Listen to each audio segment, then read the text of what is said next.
Yeah.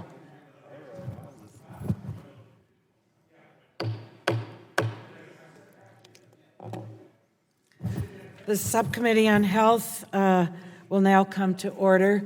Good morning, colleagues. The chair now recognizes herself for 5 minutes for an opening statement. Madam Chair, would you yield for parliamentary inquiry as we start this hearing? Well, I want to do my opening statement. Pardon me? I already recognized myself, but I'll recognize you afterward. I never thought I'd be holding, or that we would be holding a hearing under these sad circumstances, but I think it's a necessary one. Our country is in pain. Americans are afraid, they're sick, they're hungry, and jobless, and over 80,000 souls have been lost. And the government that was supposed to protect them has failed. There are heroes, and they have risen. Extraordinary, ordinary Americans showing courage, compassion, and a sense of self-sacrifice and duty beyond what could have or should have been asked of them. Regular Americans have risen when their leaders have not. We are the greatest country on earth, and yet we have the most cases and the most deaths from COVID-19 of any nation in the world. Why? First is the inept, ineffective, and extremely late effort to respond to what was clear to many scientists and public health experts in January. That basic delay cost precious lives and is continuing to cost lives. We can't have a system where the price paid is unconscionable. Mothers losing daughters, daughters losing fathers because of incompetence, denial, delay, and a disorganized response. Frankly, I'm tired of those who bear the responsibility accepting none of it while deflecting blame on others. The previous administration, the World Health Organization, the Wuhan lab, anywhere but where the blame belongs. Second, the United States has and remains dangerously dependent on foreign countries for our supply of critical life-saving drugs and life-saving equipment, masks, gloves, PPE, and ventilators. As a result, we can't treat our own people without relying on China and others to supply us. We can't outfit our first responders, our hospital workers, our nurses, our doctors. We can't care for our own nation in crisis. This surely is a national security issue. I want to thank the gentlewoman from Indiana, Ms. Brooks, for her bipartisan work with me to address the drug supply chain issue, as well as other members on a bipartisan basis for their legislation on those issues as well. Today, we're going to hear about the disastrous federal response to an approaching pandemic. Dr. Bright has filed one of the most specific and troubling whistleblower complaints I've ever seen. He was the right person with the right judgment at the right time. He was not only ignored, he was fired for being right. We can't have a system where the government fires those who get it right and reward those who get it completely wrong. Mr. Michael Bowen, the Executive Vice President of Prestige Meritech, will speak to America's crippling dependence on foreign countries for critical medical supplies, a public health issue and a national security issue. Our country is paying a terrible price today, and it rests on Congress to address this threat where any effort of an adversary can cut off our supply of life-saving drugs and supplies, our lifeline. And this would create a healthcare disaster on a scale never experienced before. I bear this responsibility, as does every member of Congress. This subcommittee has jurisdiction over our country's most prestigious healthcare institutions, FDA, NIH, CDC, and BARDA. We have to listen, we have to learn, and we must work together for the people of our country who need us so, so much, regardless of inconvenient truths. Finally, I regret that Secretary Azar, Dr. Robert Kadlec, and Dr. Peter Navarro have all refused to testify today. I now ask for a moment of silence in honor of the over 80,000 Americans who have lost their lives from COVID-19.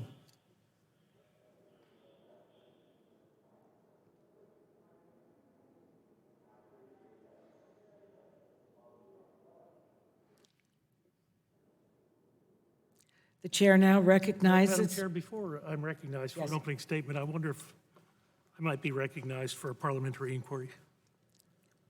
Gentleman is recognized. State as parliamentary inquiry. Madam Chair, the inquiry is, I would like clarification. The witness before us today, is this witness testifying as a government witness or as an individual? Dr. Bright is testifying as a federal employee, correct? And representing, he is a federal employee representing himself. I now recognize the ranking member of the subcommittee. Madam Chair, Yes. just a question. Normally we have nameplates identifying who's at the table. And I know Dr. Bright, of course, but I'm not sure who's next to him. You're correct. I don't know why we don't have nameplates. I didn't notice that when I came into the hearing room. Can the staff provide them? Is there any way the staff can provide them? I think we can. I also would like to inform the members that Dr. Bright's attorney, Deborah Katz, is at the table. She's requested a microphone. She is not here as a witness, so we will not be asking her questions. She is simply here to representing her client. I now would like to recognize the ranking member of the subcommittee, Dr. Burgess, for his 5 minutes for an opening statement. I thank the chair, and the Energy and Commerce, particularly the Subcommittee on Health, is the premier health subcommittee in the Congress. We have a broad jurisdiction, a longstanding tradition of tackling important healthcare issues in a bipartisan manner. I personally, like our witness today, have been very, very concerned and in fact sounding the alarm about this novel coronavirus since January. So I ask, why is this the first official hearing that we're having on this topic? To say this is a disappointment would be an understatement. But not only disappointment, but quite frankly, I'm concerned it took 5 months to have a hearing on this novel coronavirus. Instead of tackling any of the issues suggested in the letters that, that I've sent to you this week, we are examining a whistleblower complaint that is only 1 week old before a proper investigation. In these letters, I outlined the importance of addressing the strategic national stockpile, COVID-19's impact on mental health, testing, certainly we should have a hearing on testing, racial disparities, and provider relief. The lack of attention to these details is detrimental to our nation's overall response to this pandemic, and it is the responsibility of this House and the responsibility of this committee. We continue to stand on the sidelines instead of becoming fully engaged. Every whistleblower deserves to be heard. Dr. Bright has raised serious allegations, and they deserve investigation. Whistleblowers must have their rights protected and deserve to have their allegations investigated with policies and procedures that have been long established and upheld as independent and fair. Madam Chair, on April 23rd, CNN reported that you plan to call Dr. Bright to testify. Dr. Bright did not actually file his whistleblower complaint with the Office of Special Counsel until Tuesday, May 5th. That same day, it was announced on social media that you planned to hold a hearing, but it was not officially noticed until 2 days later. By Friday, May 8th, the Office of Special Counsel recommended that Dr. Bright be temporarily reinstated as director of BARDA so that it could thoroughly conduct its investigation and move forward with its usual processes of reviewing a whistleblower complaint. Despite the hearing memo, no final determination of a violation of a whistleblower statute actually has been made. Following a robust investigation process, the customary setting for a whistleblower hearing would be in our Energy and Commerce Committee under oath in the Oversight and Investigation Subcommittee. To say this hearing is premature and it is a disservice to the investigations of Dr. Bright's complaint, I think goes without saying. You trampled on minority rights. You would have never tolerated that when you were in the minority. You neglected the tradition of this committee, and in the manner this hearing was called. The number of procedural fouls committed in advance of this hearing would certainly have led the chair to foul out of multiple basketball games. Apparently, in a world without sports, this subcommittee has become political sport. More than 80,000 American lives have been lost to this pandemic. It continues to wreak havoc on our communities, not only in terms of physical health, but mental health and certainly financial health. We should be conducting a hearing on the real-time implementation of the Pandemic All-Hazard Preparedness and Advancing Innovation Act, and we should have done it in February. As a Democratic counterpart to the primary author, Dr. Susan Brooks, on this legislation, you, Madam Chair, should have a great interest in holding such a hearing. In my district, we've seen deaths amongst young African Americans from COVID-19. We're hearing about a new phenomenon of very young individuals who are dying from an intense inflammatory response apparently sparked by infection with this virus. Well, we should hear from some of these families and medical professionals to analyze why this virus has disproportionately affected some communities, particularly minority communities. So I've said it before, not all heroes wear capes. Hospitals, doctors, and other healthcare providers are on the front lines every single day battling this virus. They go to work so we can stay home, which we've done very successfully. The inability to conduct non-essential procedures and visits has led to financial harm to our hospitals and doctors. How are states and the country preparing to ease back into providing medical care? Is the distribution of the Provider Relief Fund in the CARES Act working? These are the questions we should be asking the experts today. I appreciate Chairman Pallone's willingness to hold telephone briefings since we all have our own questions. But let me just say, this pandemic is about the public health of our nation. I want to thank you for your commitment to hold future hearings on the Strategic National Stockpile, mental health, and racial disparities. I'm happy to help you set the agenda for the rest of the year. I hope you will commit to additional hearings on testing and the Provider Relief Fund. And I request that my letters and your responses be part of the record. I yield back. The gentleman yields back. I think the gentleman will recall that I called for a hearing on January 30th. And on the heels of that, it was to be with Dr. Kadlik, Dr. Fauci, all the heads of our health agencies, and it was Secretary Azar that said they cannot come. I'm the top person, and when I come, they will come with me. So that was January 30th. Madam Chair, if I may, they managed to go to the Oversight and Government Reform Subcommittee for 2 days. I'm not finished yet. Dr. Burgess. You've written several letters to me in the last week, and I've communicated to you. I'm happy to sit down with you to review and to come up with all the appropriate hearings that this subcommittee should hold. And we will work together on that. We have a lot of work to do. You're absolutely right. The stockpile, testing, the list is as long as Pennsylvania Avenue. So we will work together on that, rest assured. Now I'd like to recognize the chairman of the full committee, Mr. Pallone, for his 5 minutes for opening statement. Thank you, Madam Chair, and thank you, Ms. Eshu, for initiating this hearing and putting all your energy into it so that we're here today with Dr. Bright. We are here as part of the Energy and Commerce Committee's ongoing work to confront the largest public health and economic crisis of our lifetimes. As been mentioned, more than 80,000 Americans have lost their lives, while more than 36 million others have lost their jobs as of today. This is a national emergency that requires every aspect of government to work together to reduce the spread of this terrible virus so we can confidently begin to reopen our economy. And while this Congress and the President have worked together to enact 4 laws to combat the pandemic and provide economic assistance to the American people, new laws are simply not enough.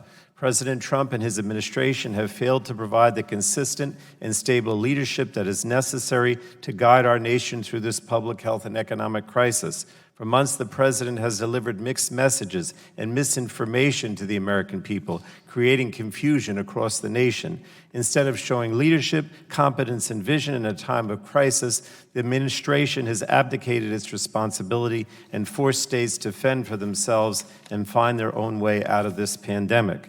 And while states and frontline healthcare workers were pleading for personal protective equipment, testing supplies, and other resources to protect them and their patients, President Trump's response was to let states fight it out on the open market.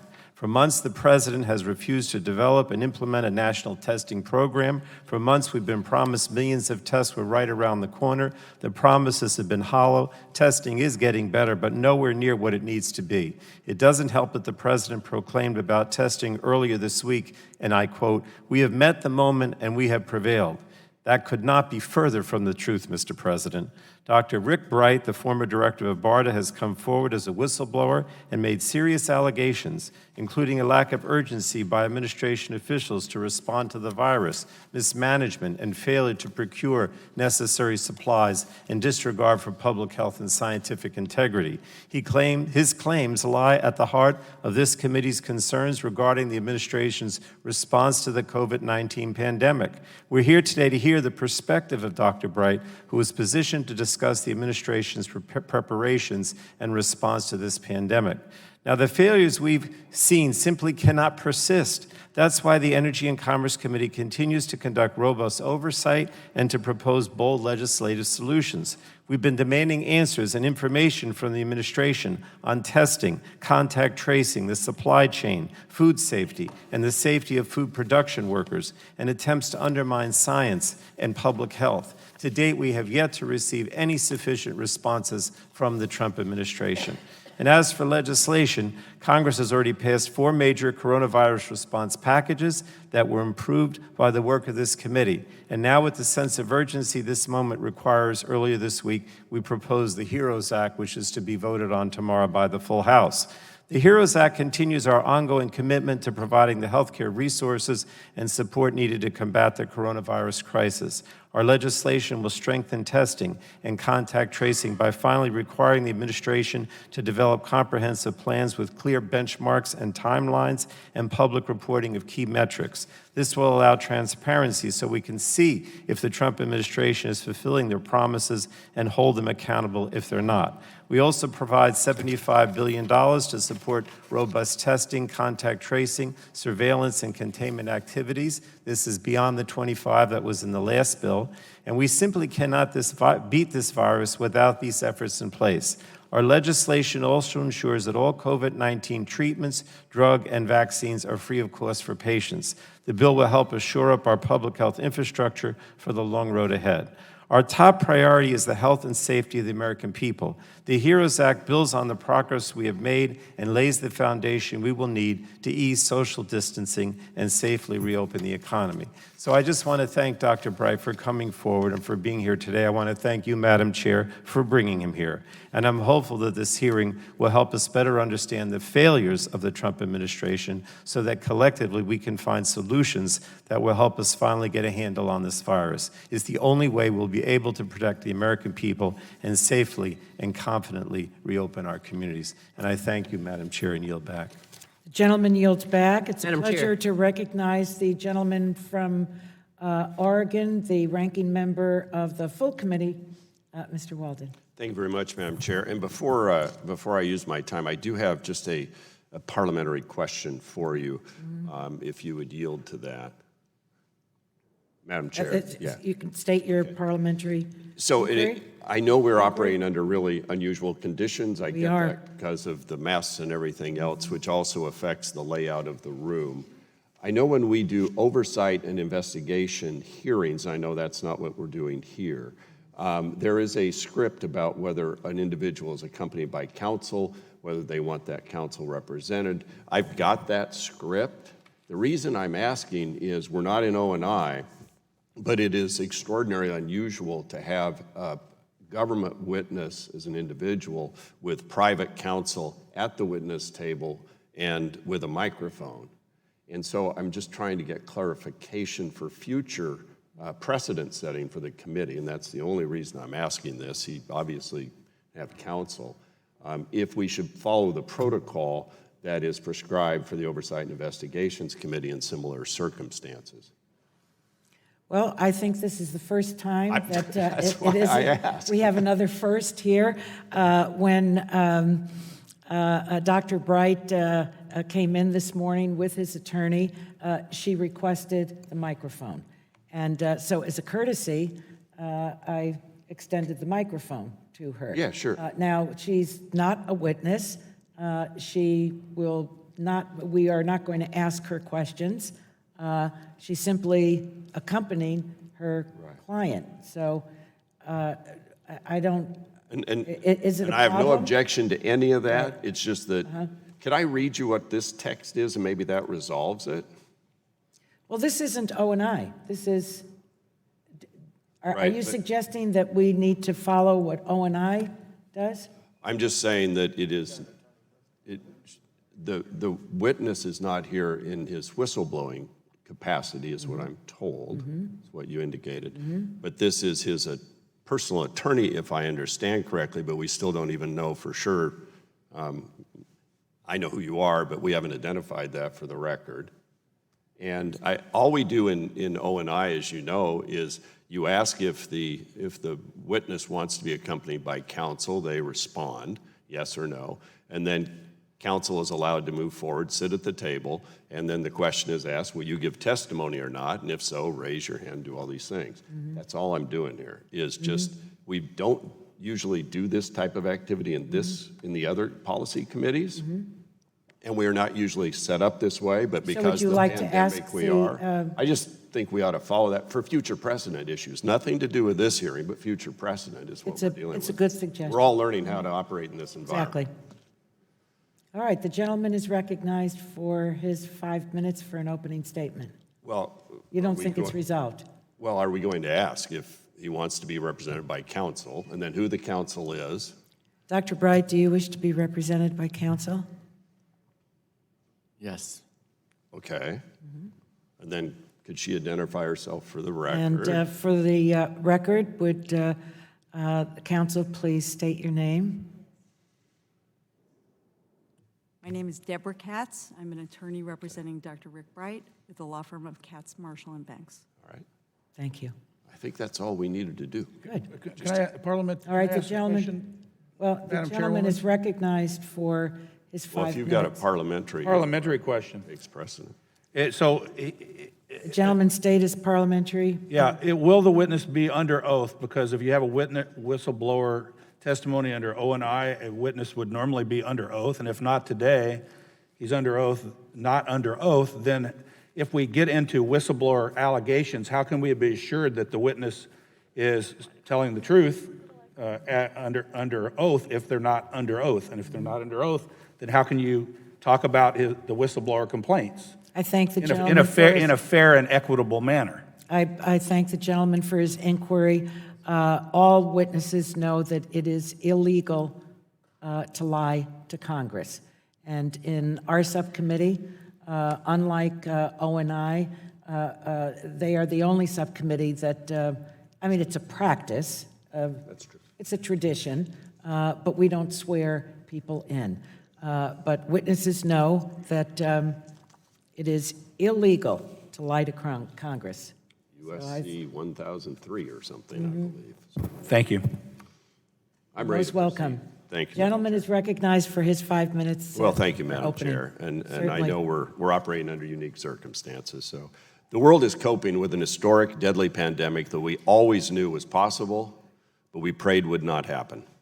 In a bipartisan way, we did everything the experts said we needed to do to be prepared should a pandemic or other hazard strike. Madam Chair, the work you, Dr. Burgess, Representative Susan Brooks, and I and others did over 2 Congresses, when each party has controlled the House, resulted in one product, the Pandemic All Hazards Preparedness Act.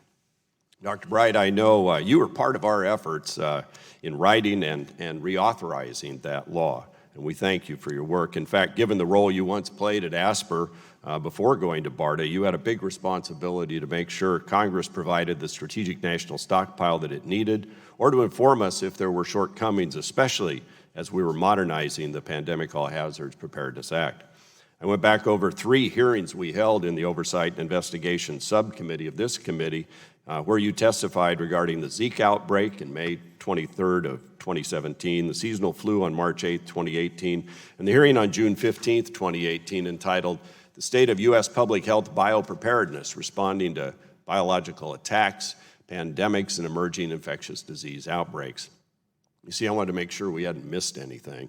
Nothing jumped out at me as I reread the records. Congress dramatically increased funding to ASPR and BARDA. We granted new authorities. We followed your recommendations and those of others who played a key role in this combined effort.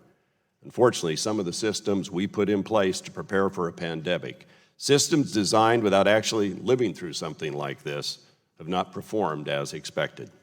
We've learned we didn't have enough of the basic supplies that we've always taken for granted. And while Chair Eshoo and I have warned about the potential vulnerabilities of our medical supply chains, especially from China, not enough was done to address the problem, and it still hasn't been fully addressed.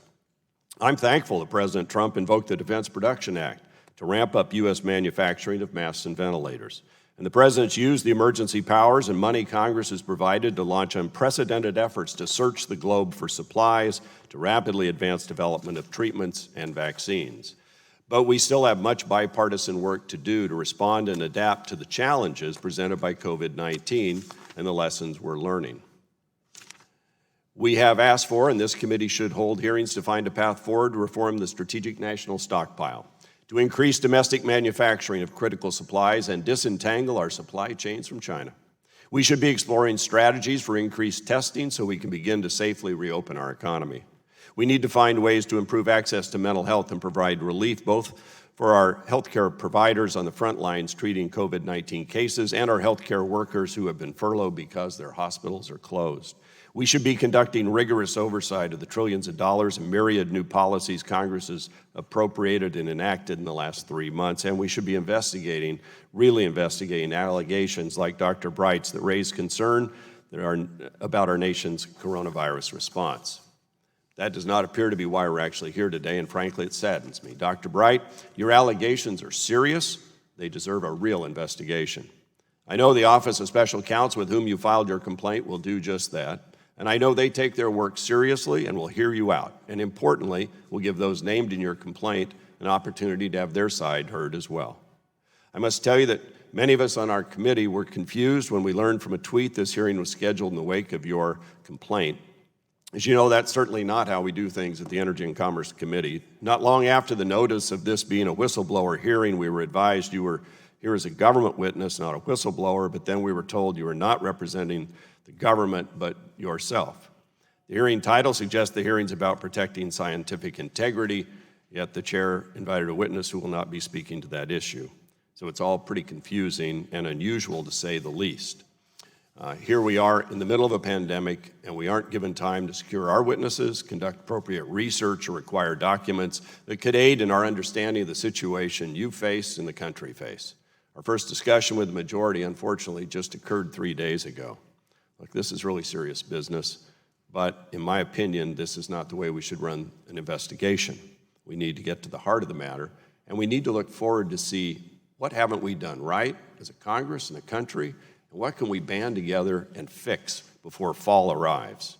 And so I thank you for being here. I've enjoyed working with you over the years and continue to look forward to working with you and others get this right. And Madam Chair, we have a letter for you asking for a Rule 11 hearing that we'll provide to you. And with that, I yield back. Thank you. The gentleman yields back.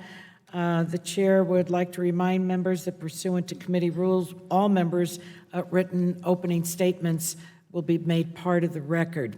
I would now like to introduce our witness, the first panel today.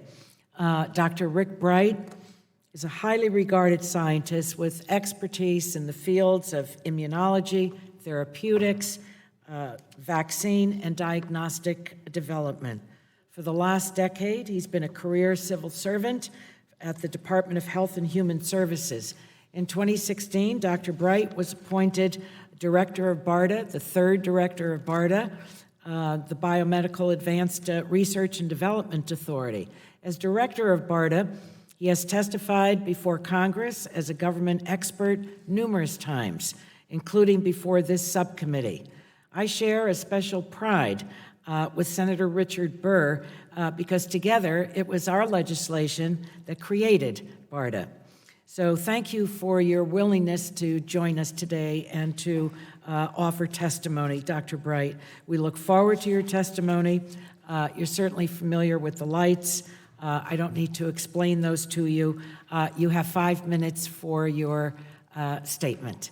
Welcome, and got the microphone on? There we go. Good morning to you. Good morning, Chairwoman Eshoo and Ranking Member Burgess and distinguished members of the subcommittee. I am Dr. Rick Bright, a career public servant and a scientist who has spent 25 years of my career focused on addressing pandemic outbreaks. I have a bachelor's degree in biology and physical sciences and a PhD in immunology and molecular pathogenesis. I've led teams of scientists developing drugs, vaccines, and diagnostics in government, private industry, and for nonprofit organizations. I'm here today in my private capacity. The views are my own and not those of the Department of Health and Human Services. I joined BARDA in 2010, and for the last 3.5 years, until April 21st of this year, I had the privilege of serving as its director. BARDA partners with private industry and others in governments to address national health security threats. Today, the world is confronting a public health emergency unlike any we've seen in over a century. We are facing a highly transmissible and deadly virus which not only claims lives but also disrupts the very foundations of our society. The American healthcare system is being taxed to the limit. Our economy is spiraling downward, and our population is being paralyzed by fear, stemming from a lack of a coordinated response and a dearth of accurate, clear communication about the path forward. Americans yearn to get back to work, to open their businesses, and to provide for their families. I get that. However, what we do must be done carefully and with guidance from the best scientific minds. Our window of opportunity is closing. If we fail to improve our response now, based on science, I fear the pandemic will get worse and be prolonged. There will be likely a resurgence of COVID-19 this fall. It'll be greatly compounded by the challenges of seasonal influenza.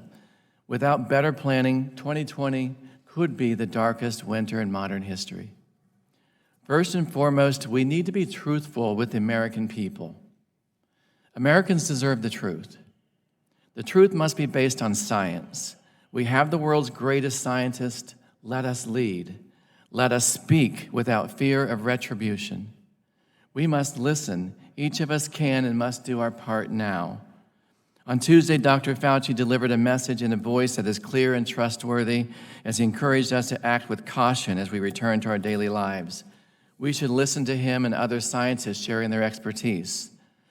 While waiting for a cure and a vaccine, which I believe will come, there are things we must do immediately.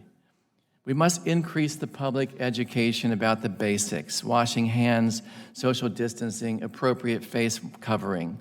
They're simple but critical steps to buy valuable time until there's vaccine. We need to ramp up production of essential equipment and supplies, including raw materials and critical components. Shortages of these increase the risk of our frontline healthcare workers, and they deserve the best equipment to protect themselves. We need to facilitate equitable distribution of essential equipment and supplies. And finally, we need a national testing strategy. The virus is here. It's everywhere. We need to be able to find it, isolate it, and stop it. We need to have the right testing for everyone who needs it. We need to be able to trace contacts, isolate, quarantine, and appropriately while striving to develop a cure. Initially, our nation was not as prepared as we should have been, as we could have been. Some scientists raised early warning signals that were overlooked, and pages from our pandemic playbook were ignored by some in leadership.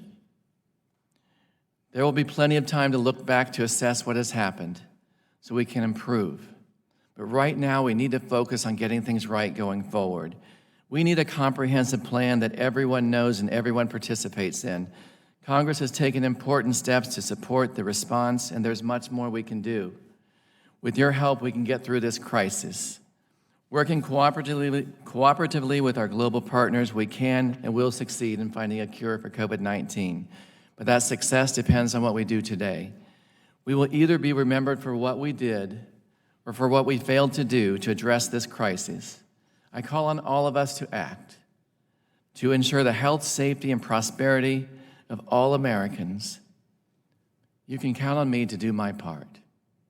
Thank you. Thank you, Dr. Bright.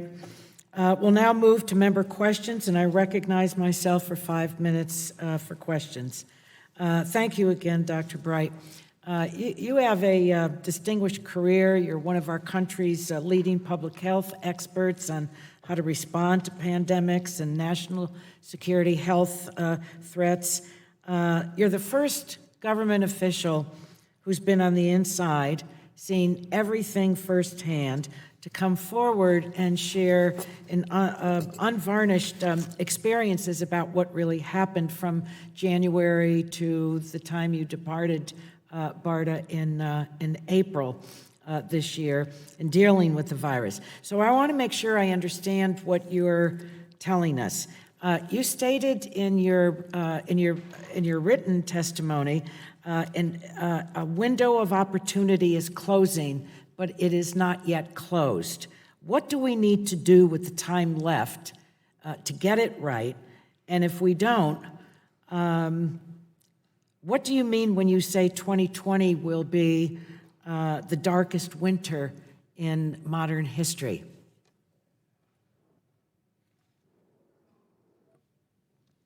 Chairwoman Eshoo, thank you for your question. The window is closing to address this pandemic because we still do not have a standard, centralized, coordinated plan to take our nation through this response. I believe with proper leadership and collaboration across government, with the best science leading the way, we can devise a comprehensive strategy. We can devise a plan that includes all of Americans and help us guide us through this pandemic. But time is running out because the virus is still spreading everywhere.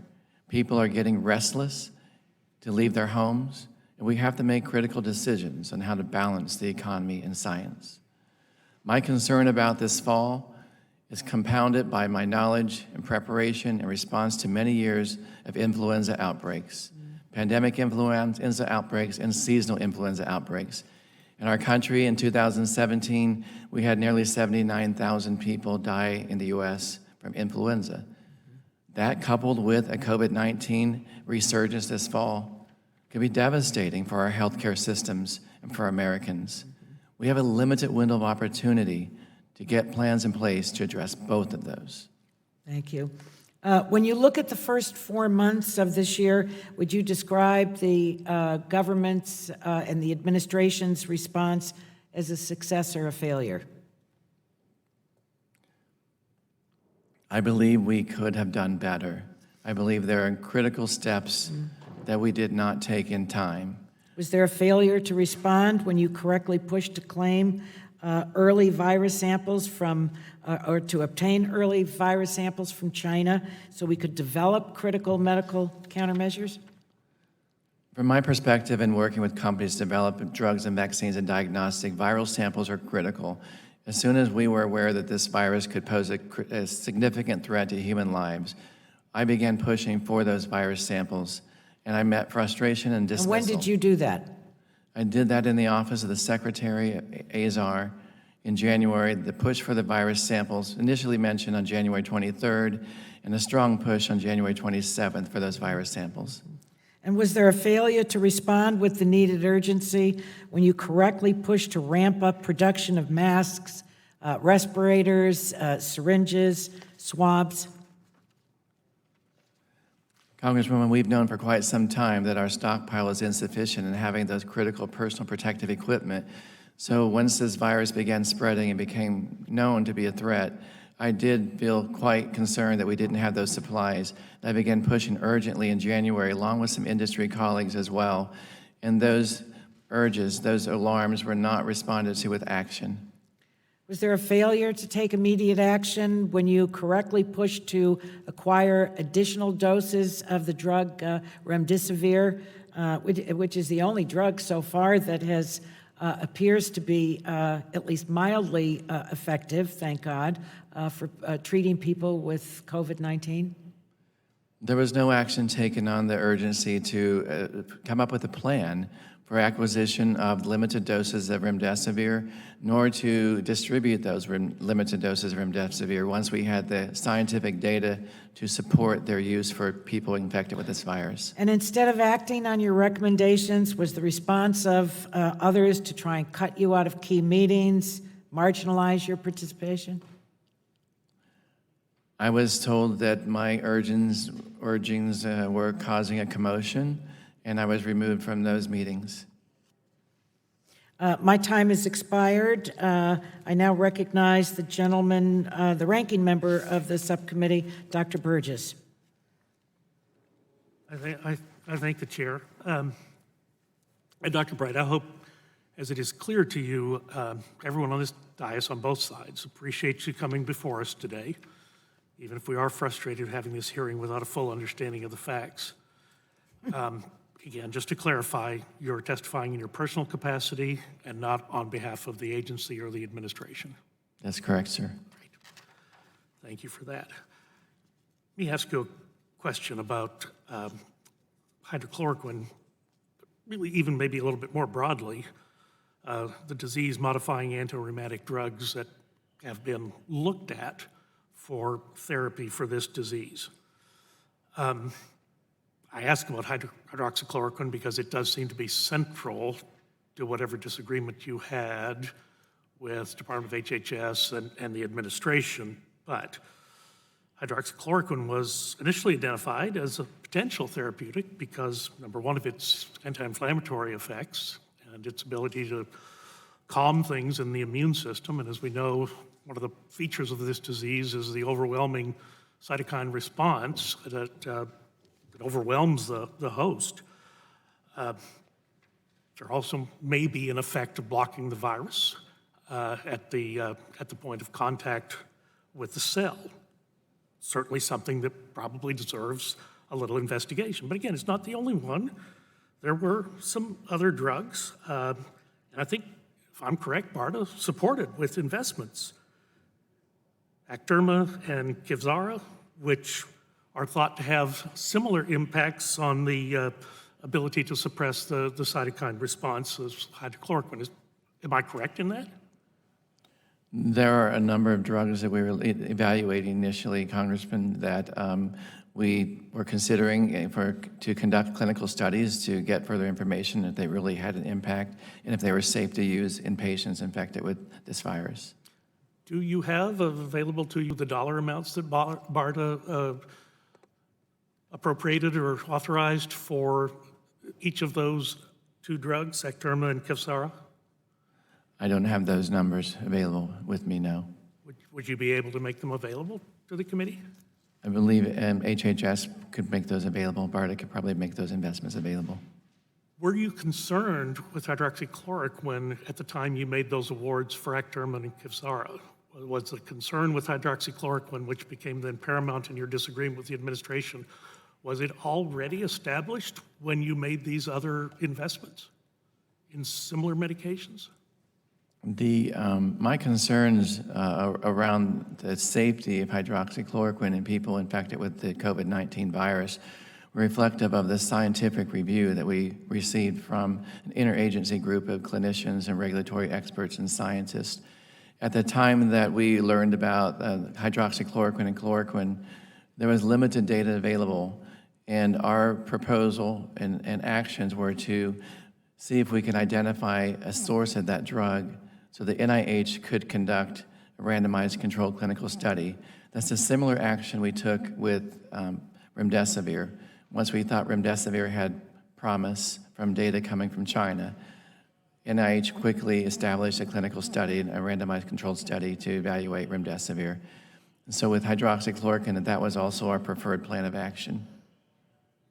And you, of course, authored the letter to the FDA asking for the emergency use authorization for hydroxychloroquine.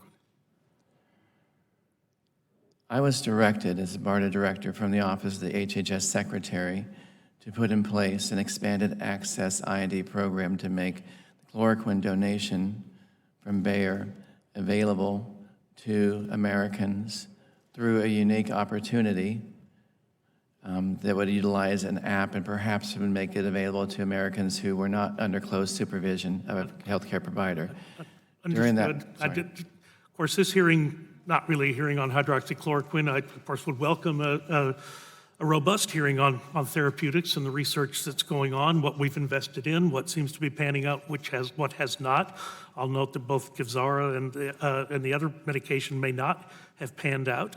And I think the manufacturing company for Kevzara announced that they'll discontinue part of the clinical study because it looked unlikely to help COVID patients. But I will tell you, since starting this, since you identified yourself and this hearing got noticed, I'm hearing from a lot of doctors, my state, around the country, who have experience using hydroxychloroquine and chloroquine coupled with erythromycin and zinc, and they're reporting significant benefit if it is used early enough in the course and may eliminate the need for hospitalization and ventilatory support. Gentleman's time I has don't know if expired. that's right, but I think gentleman's it's time has important expired. enough that we should look into it and would just be interested if you did that as part of your duties at BARDA. The gentleman's time has expired.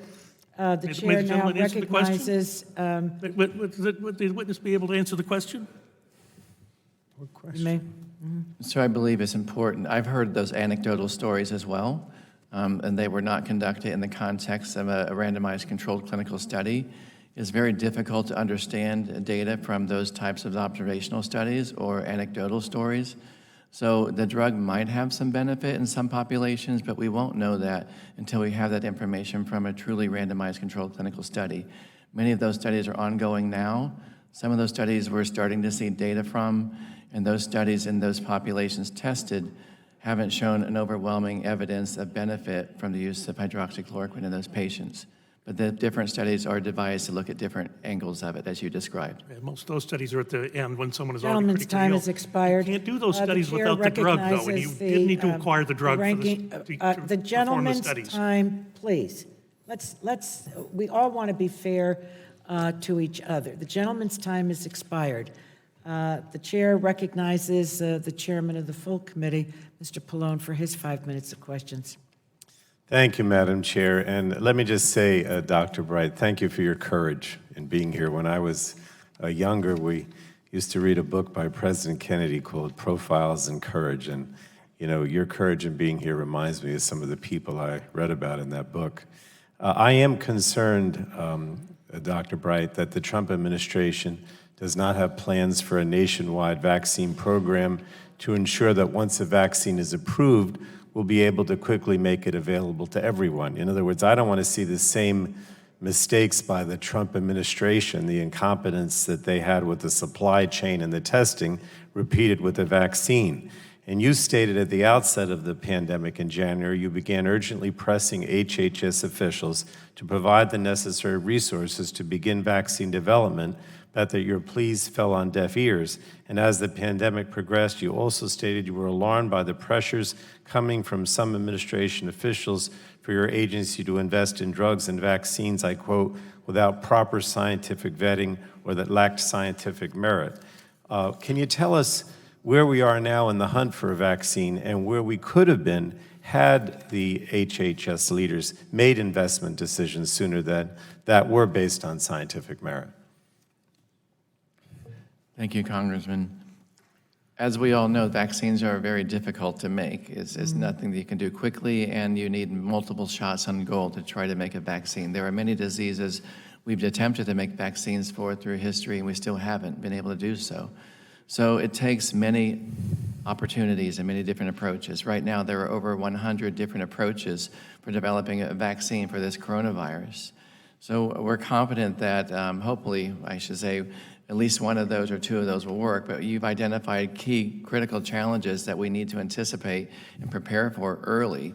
Number one is the supply chain for those vaccines, needed reagents and buffers and salts and various ingredients that go into a vaccine, as well as the glass vials that the vaccines are put into, and needles and syringes, and then a carefully coordinated distribution and administration strategy.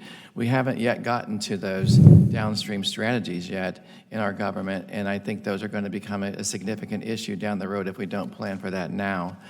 The urgent need for funding at the outset of a pandemic is something we've known about through many years of pandemic exercises. Even in our August 2019 Crimson Contagion exercise, it was highlighted that we would need at least $10 billion from the outset of a pandemic to start the development of drugs and vaccines.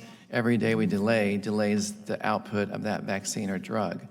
And so in those early days, my first meeting with Secretary Azar, I asked for funding for people and for those viruses, the three critical things to get the vaccine started. It took some time to get the funding available through various processes. But what BARDA did is we began to look internally at other contracts and other programs we had to redirect some available funding, some minimal funding, to even as early as January, be able to initiate contracts or agreements with some companies to start working on those vaccines as soon as possible.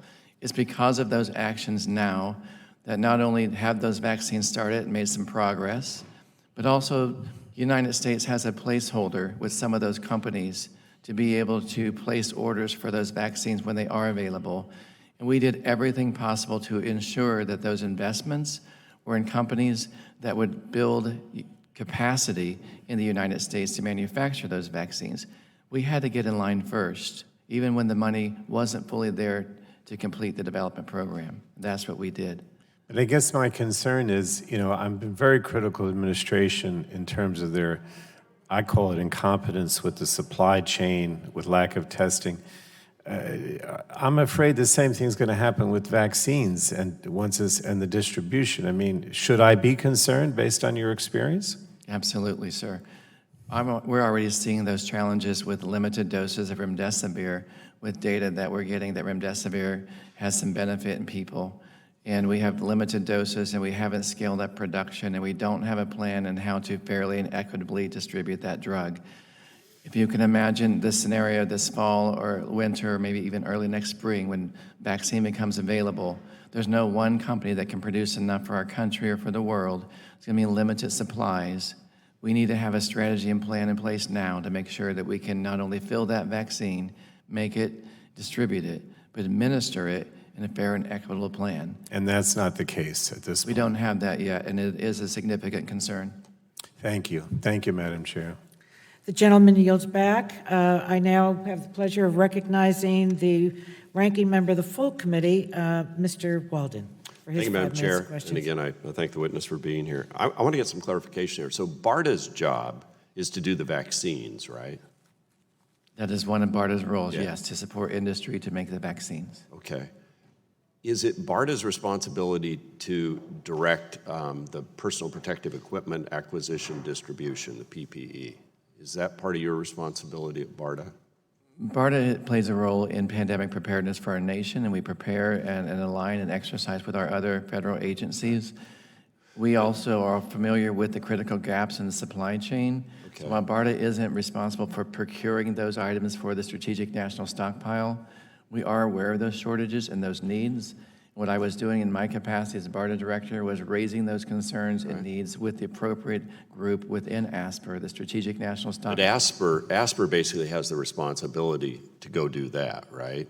That's not your direct responsibility. You're obviously in this discussion, but that's not housed right in BARDA, correct? It's my responsibility to raise a significant concern about a limited supply or a shortage that I think will affect the lives of Americans. Did you raise that concern with people up here on Capitol Hill? And if so, who and when?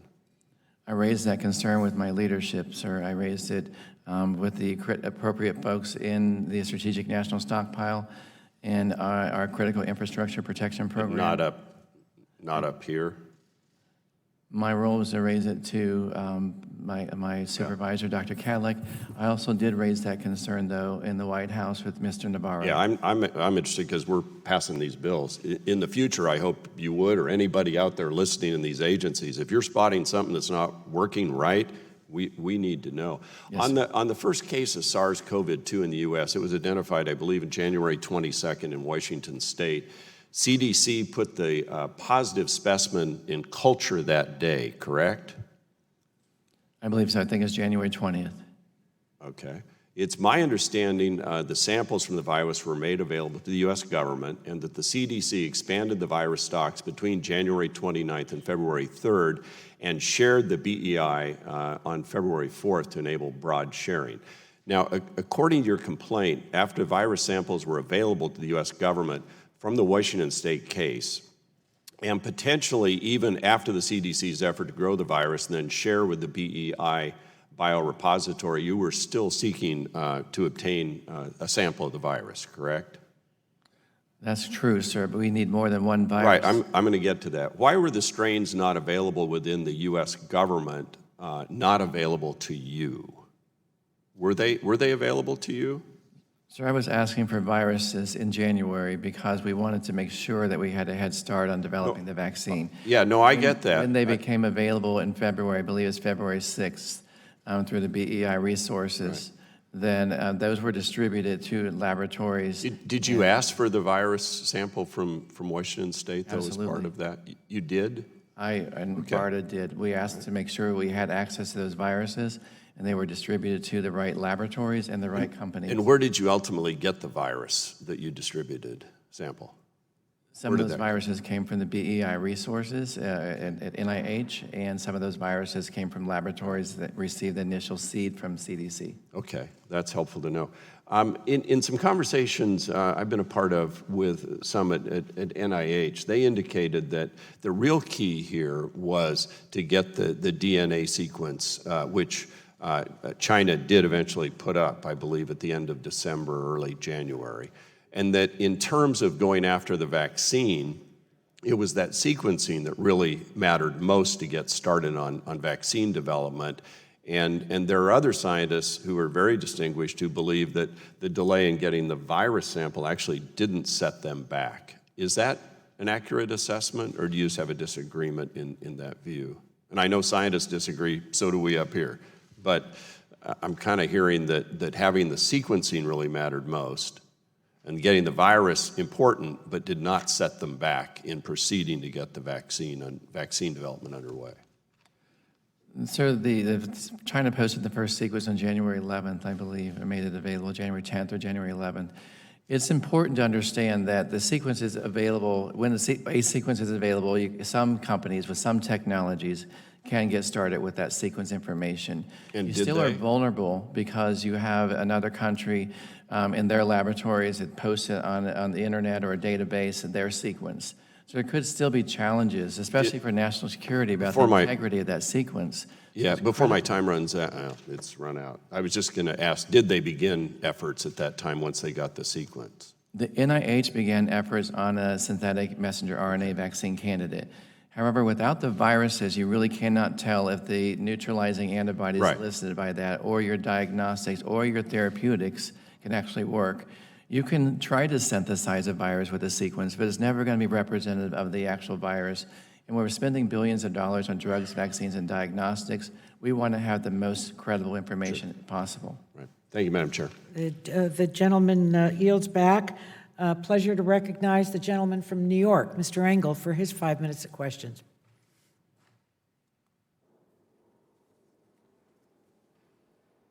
Thank you, Madam Chair, for holding today's hearing. Doctor, if you were a betting man, oh, sorry.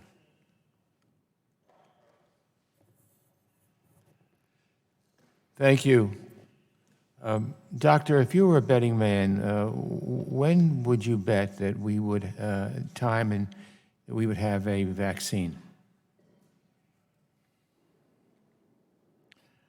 That's a very difficult question to answer. I know that there are companies and academic labs working very hard. Normally it takes up to 10 years to make a vaccine. We've done it faster in emergency situations, but from when we had starting material in the freezer for Ebola, but for a novel virus, it's actually haven't been done yet that quickly. So a lot of optimism is swirling around a 12 to 18 month time frame. If everything goes perfectly, we've never seen everything go perfectly. My concern is if we rush too quickly and consider cutting out critical steps, we may not have a full assessment of the safety of that vaccine. So it's still going to take some time. I still think 12 to 18 months is an aggressive schedule, and I think it's going to take longer than that to do so. 12 to 18 months from now, or 12 to 18 months from when this all started, the beginning of the year? It would be 12 to 18 months from when the particular manufacturers first received the material or information that they needed to start developing that vaccine. It's critical to note when we say 12 to 18 months, that doesn't mean for an FDA-approved vaccine. That means to have sufficient data and information on the safety and immunogenicity, if not efficacy, to be able to use on an emergency basis. And that is the consideration that we have in mind when we talk about an accelerated timeline. Thank you. I represent in New York, Bronx County and Westchester County, which are at the epicenter of the U.S.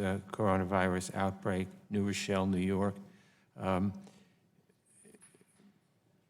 While New Yorkers have really rallied together in support of their neighbors, the administration has failed at every turn. The President has sidelined our best scientists, pushed baseless conspiracy theories, and more recently prescribed unproven remedies like Lysol to suffering Americans. Since the early days of the outbreak, the President encouraged doctors to prescribe chloroquine to suffering Americans despite a lack of evidence supporting its use. On April 24th, the President's hand-picked FDA commissioner even came out against the use of chloroquine for COVID-19 cases. Doctor, what are the dangers of chloroquine if prescribed incorrectly, and what happened when you raised the issue of chloroquine use in coronavirus patients with HHS leadership? Congressman, our concern centered around the potential use of chloroquine in people who were infected with this coronavirus. There are data of the effective use and safe use of chloroquine in malaria patients and other indications. We also knew that there were potential safety risks with chloroquine to cause irregular heart rhythms and even in some cases death. So our concern was with limited information and knowledge, especially of its use in COVID-19 infected patients and the potential for those risks, then we should make sure that any studies with that drug were done in a carefully controlled clinical study under close watchful eye of a physician so they could respond to a patient if they did experience one of those adverse events. There wasn't sufficient data at that time to support use of this drug in patients with COVID-19 without close physician supervision. And when you raised that issue of chloroquine use in coronavirus patients with HHS leadership, what happened to you? You were removed as a director of BARDA. Is that not true? I believe part of the removal process for me was initiated because of a push back that I gave when they asked me to put in place an expanded access protocol that would make chloroquine more freely available to Americans that were not under the close supervision of a physician and may not even be confirmed to be infected with the coronavirus. The scientists at FDA, BARDA, and NIH and CDC worked hard to switch that to an emergency use authorization with strict guardrails that the patients would be in a hospital confirmed to be infected with this virus under close supervision of a doctor and who could not otherwise participate in a randomized controlled study. My concerns were alleviated somewhat by being able to lock that in the stockpile with those conditions. However, my concerns were escalated when I learned that leadership in the Department of Health and Human Services were pushing to make that drug available outside of this emergency use authorization to flood New York and New Jersey with this drug, regardless of the EUA. And when I spoke outside of our government and shared my concerns for the American public, that I believe was the straw that broke the camel's back and escalated my removal. Thank you. Thank you, Madam Chair. Gentleman's time has expired. Pleasure to recognize the gentleman from Kentucky, Mr. Guthrie, for his 5 minutes of questions. Thank you very much. Thank you, Dr. Bright, for being here. We appreciate it very much.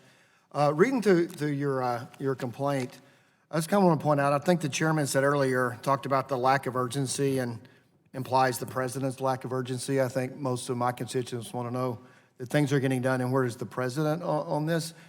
And you're having issues with the leadership at Health and Human Services, and you're giving them recommendations. So if they're not accepting your recommendation to them, I think fairly surmise they're not passing that on to the White House.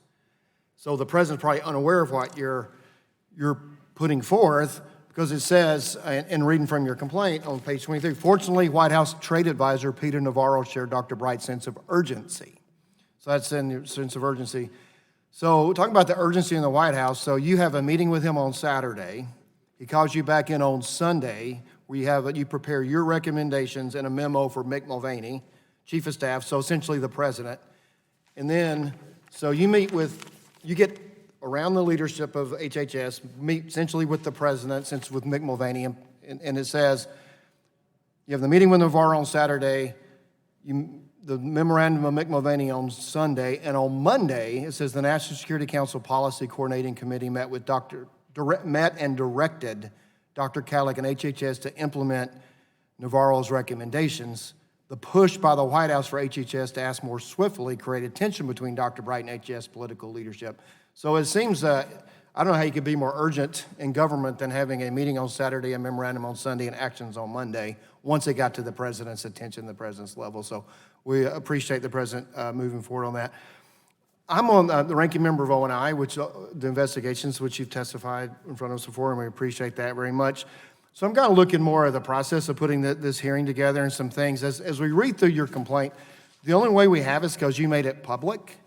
And in your complaint, there are different exhibits that you talk about, and we're having a hearing today, and there are actually 33 exhibits referenced in your complaint that's not public. I think we got them from the majority through the Washington Post or something like that. That's how we were made documents available for this hearing, in my understanding. So the 33 exhibits that are not made public, that are referenced in your complaint, would you make those available to the committee? Do you have those and make them available to the committee?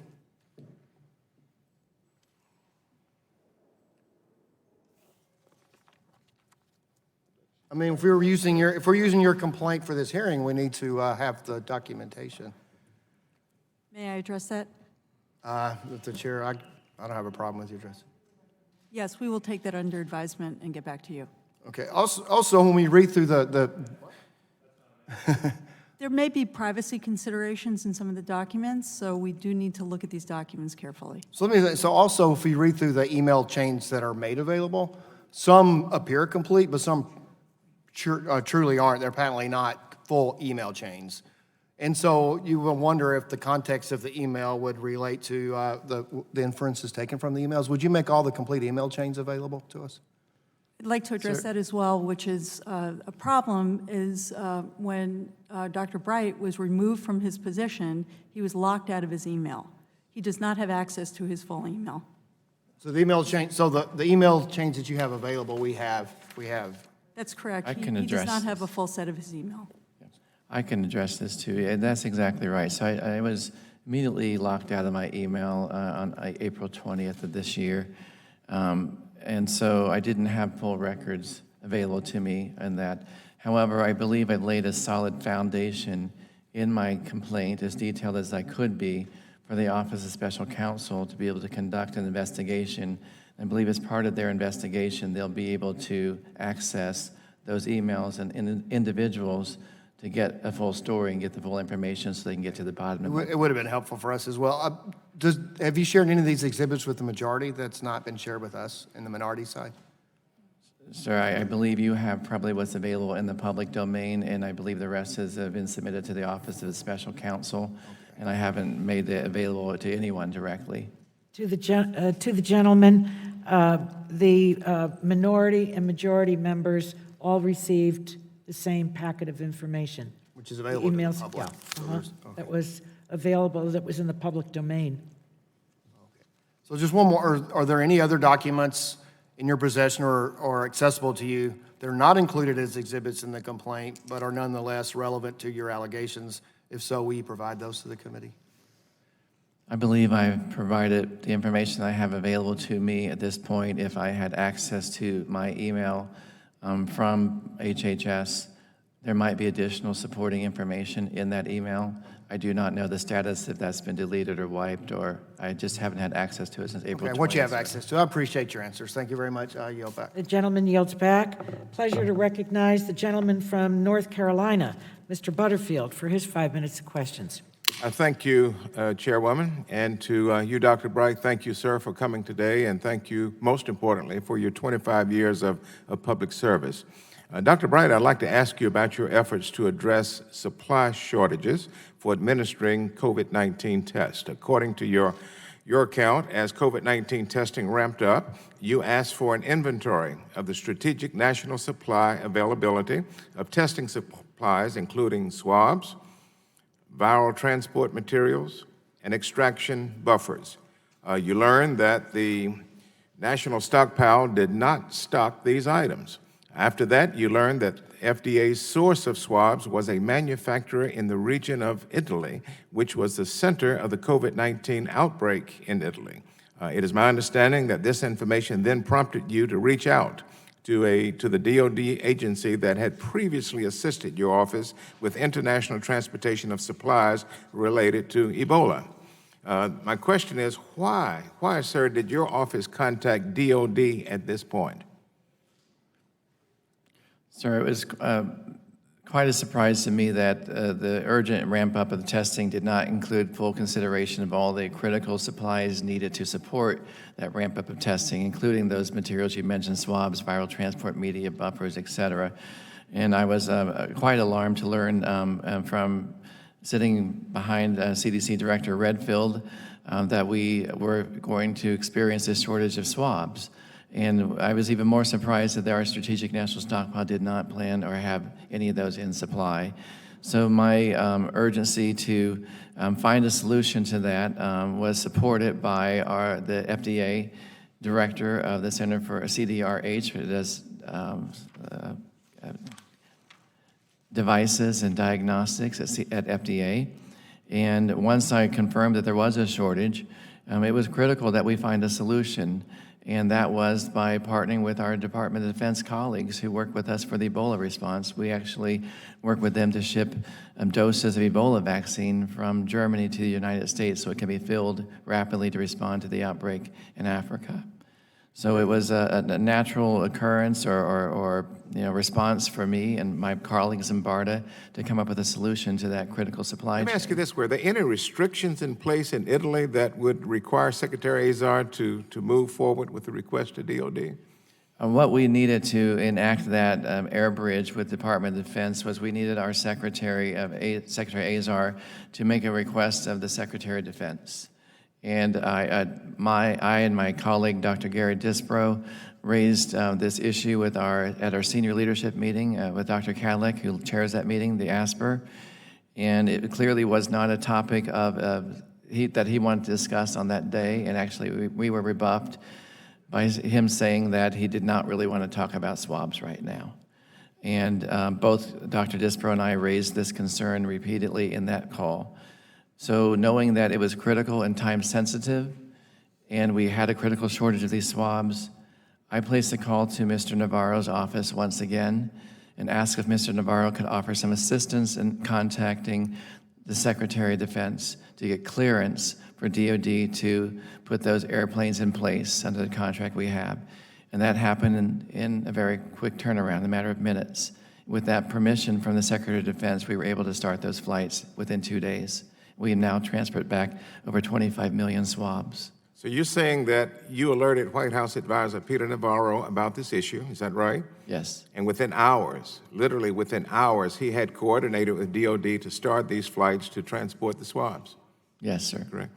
This seems like a logical response to the analysis that you provided. What is truly perplexing to me is why anyone would resist such an initiative. That's a rhetorical question. I won't ask you to answer that. Finally, we still don't have enough testing supplies. I don't understand how and why that is possible. I understand that converting an auto plant to build ventilators might take a little time, but how can we be struggling to get adequate supplies of simple supplies like swabs? What does this say about the federal response to the coronavirus outbreak? It says to me, sir, that there is no master coordinated plan on how to respond to this outbreak.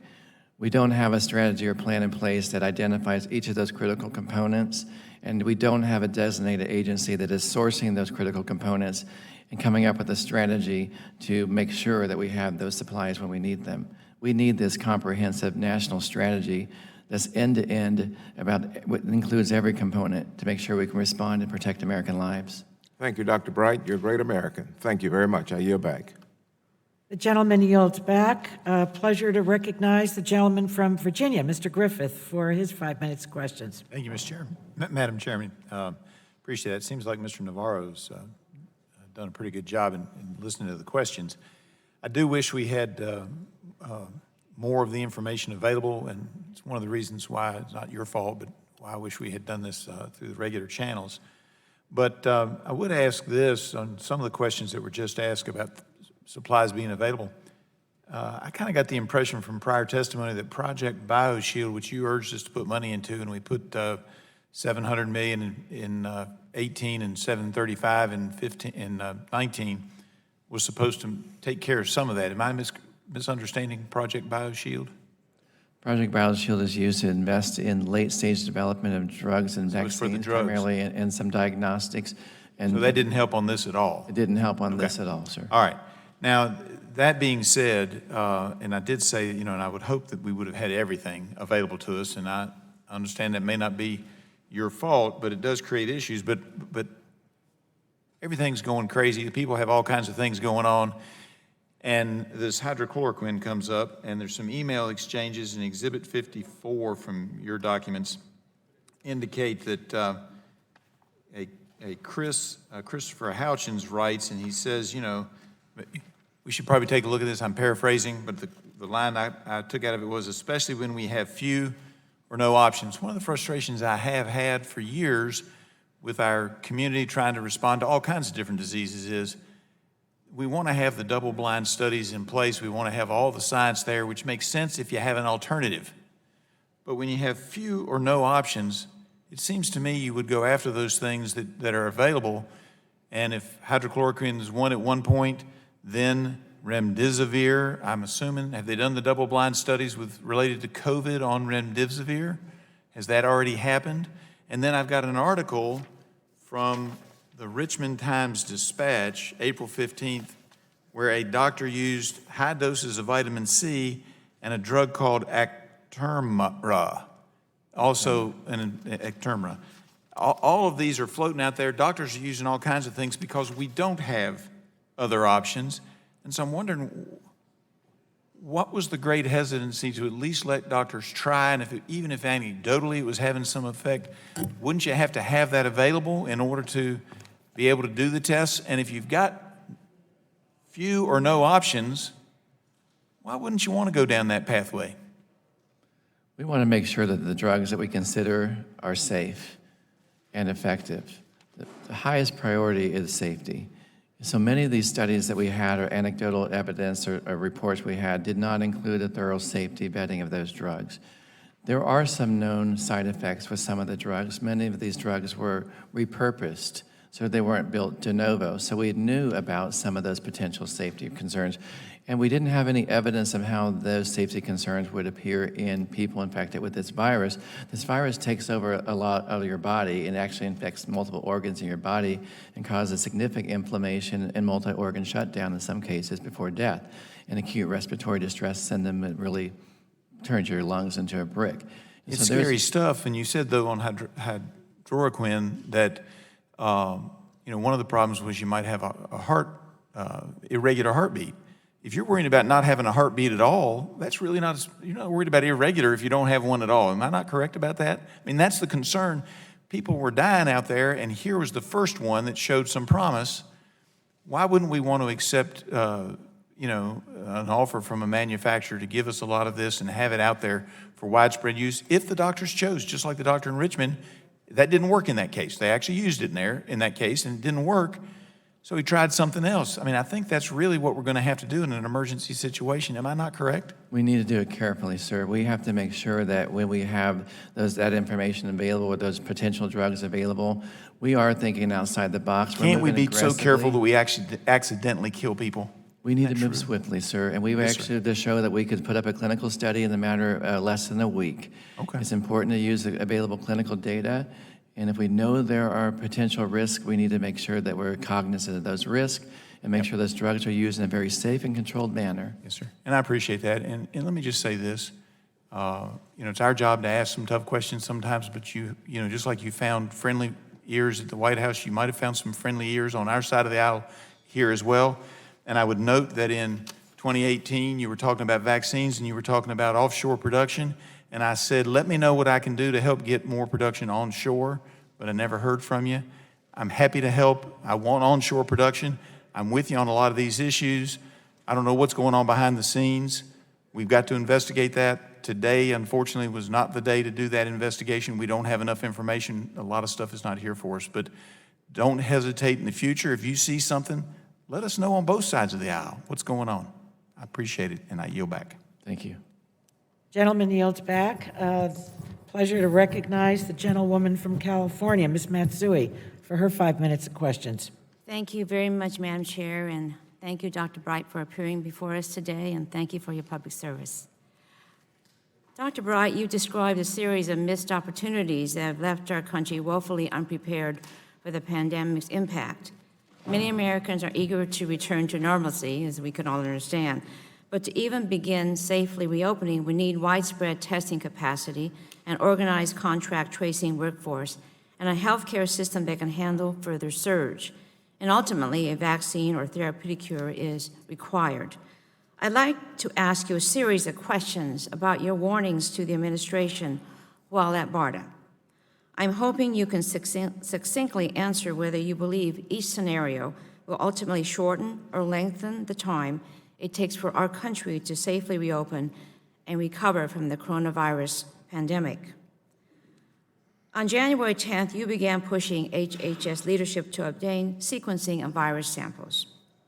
Given the importance of these samples for vaccine and diagnostic development, has the administration's inaction shortened or lengthened our timeline for reopening? Those samples were critical to get started as early as possible. There was delay in getting those samples. That means there'll be delay in getting those countermeasures. So those it's- countermeasures are critical to reopening our country. Okay. Throughout the month of January, you made HHS aware of the urgent need to increase funding to combat the virus. HHS leadership believed that BARDA's budget was sufficient.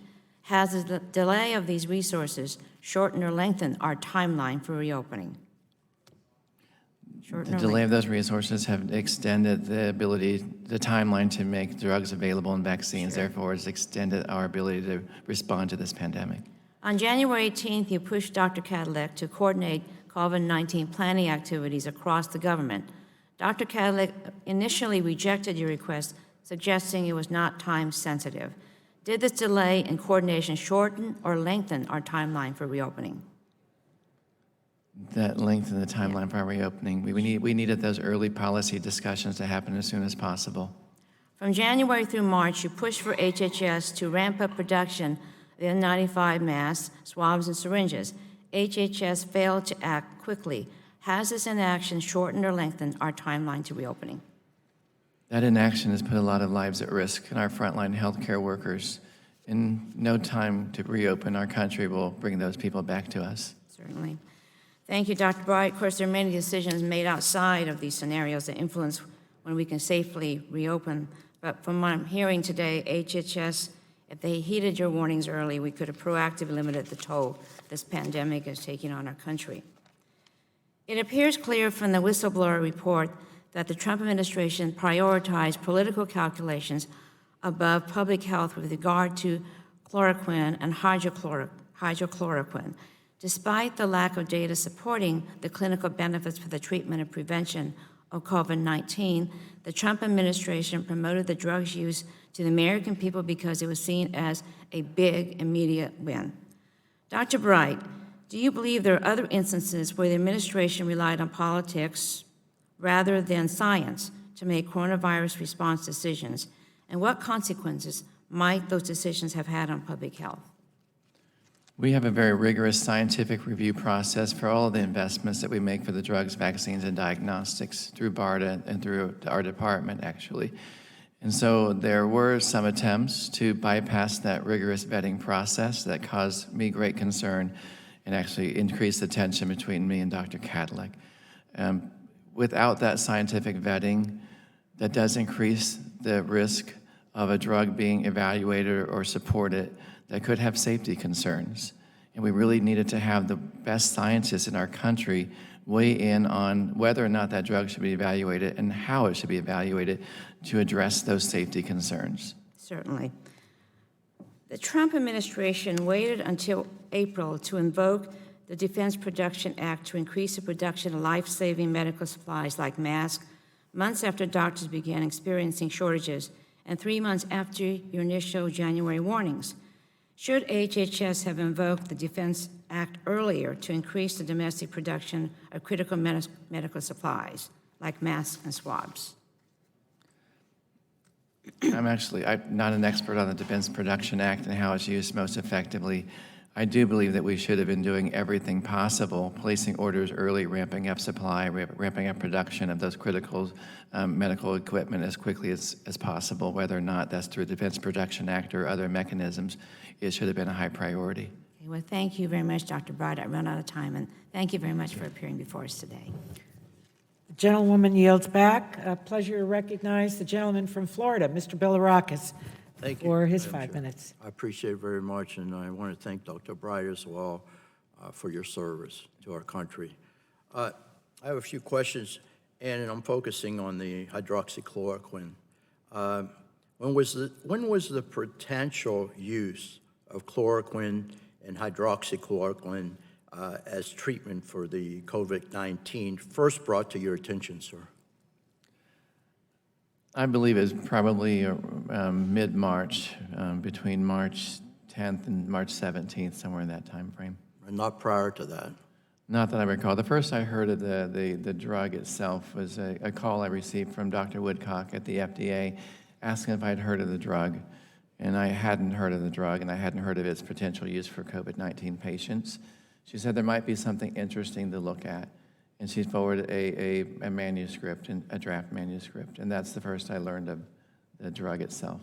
So you weren't aware of any news articles and research papers in January discussing the potential benefits of the drug? I had heard anecdotal stories and reports, sir. You had? I had probably, I can't recall if I did specifically for chloroquine, but I tried to track the media and the scientific journal as well. However, I rely on the guidance of the science within HHS, and the first I had heard of that was from my colleague, Dr. Woodcock at the FDA, and then a summary report from our scientists at FDA, CDC, NIH, and BARDA that indicated that the evidence for its benefit was weak and the evidence for its safety concerns was stronger. And they did not believe at that point it was something that should be supported. Okay, now, again, what was your reaction personally Did you think it was something worth pursuing initially when you heard from Dr. Woodcock? Initially, I said that I do believe, I trust Dr. Woodcock and her scientific judgment immensely. And if she mentioned that it's something that we should look at, then it's something we should consider testing in a randomized controlled clinical study, I would be supportive of the team reviewing that protocol and that information to see if it should be used. Sir, you know, I understand, I've heard from experts, and I'm certainly not an expert in this area, that the drug, the one that we're talking about, in this case, hydroxychloroquine, if it's used, first of all, timely, because I understand there's a window there as far as the patient, the efficacy of the drug. Have you heard this, that if it's administered properly, there's a small window there for the patient as far as risk is concerned? Can you elaborate a little bit on that if you've heard that? And again, this is not from a layperson, this is from an expert.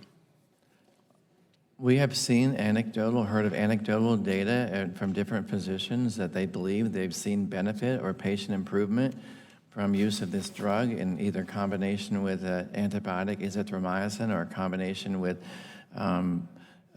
zinc or other vitamin C or other things, but there was never sufficient evidence from a randomized controlled study to show its benefit would actually outweigh the potential risk. That is why the NIH and probably 40 other institutions around the world are conducting randomized controlled clinical studies to look at the benefit either in late stage treatment or early stage treatment. Most of the data coming out from those clinical studies to date haven't shown an overwhelming level of evidence that it has benefits in those patients. Doesn't mean that it might still have some benefit in individuals or a case or two in different studies, or that physicians believe they see a benefit in their patients. But in the context of a randomized controlled study, we haven't seen an overwhelming level of benefit. Have you reviewed the studies in other countries such as France and possibly Japan on these? I mean, are you, I just want to know, because my constituents ask these questions, do you take those studies into consideration when you make these decisions? We absolutely do. We look at the quality of those studies. We look to see if they were done with the right controls in place and the right sample size. Was it statistically relevant, or was it just a few people, or was it 20 people, or was it 2,000 people? All of that adds to the power of the data itself. Many of the studies that we saw early only included a few number of patients, and so it was unclear, even from the description of some of those studies that were not in peer-reviewed journals, whether all the patients were treated the same, whether they had full participation throughout the clinical study itself. And looking at the statistical power of many of those studies, they were very small. So it was really difficult to understand the impact, the benefit. We also saw a study that the VA hospital conducted with hydroxychloroquine that showed people who were treated with hydroxychloroquine appeared to have a higher rate of death than people who are not treated with hydroxychloroquine. So that study too has weaknesses. No study is actually perfect. You take all of that evidence into account when you make a decision on how to further study the drug or how to use that drug. It's my understanding that not my constituent, but a U.S. citizen a veteran, was cured. Again, this is just from what I've heard from the drug. And that was a late stage case, but I've also heard of early stage cases as well. So I wanted to get that on record. Thank you, Madam Chair. He yields back. Pleasure to recognize the gentlewoman from Florida, Ms. Castor, for her 5 minutes of questions. Thank you, Madam Chair. Dr. Bright, thank you for speaking out to save lives. I read your whistleblower filing, and I want to ask you about the N95 respirators.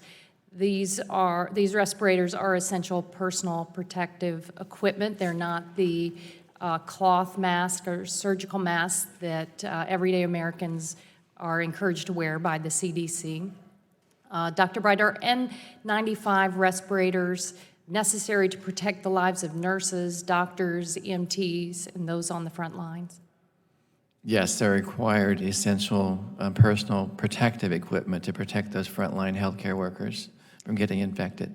And this is not a hypothetical concern. Just last week, the LA Times reported a tragic story about a heroic nurse, Celia Marcos, who appears to have died because she lacked an N95 respirator when she rushed into a hospital room to try to save a COVID-19 patient who had stopped breathing.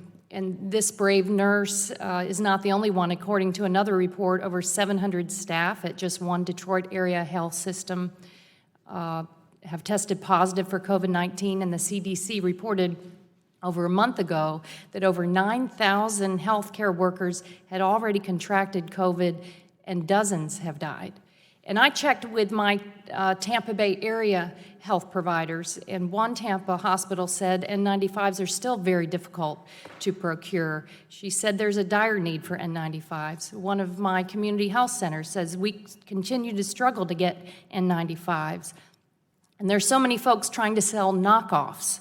And then a large Tampa Bay area health system said the supply chain remains inconsistent and irregular, and Baycare remains concerned as we head into the fall for N95 masks. The demand will continue to increase due to the flu season and the continued presence of COVID-19.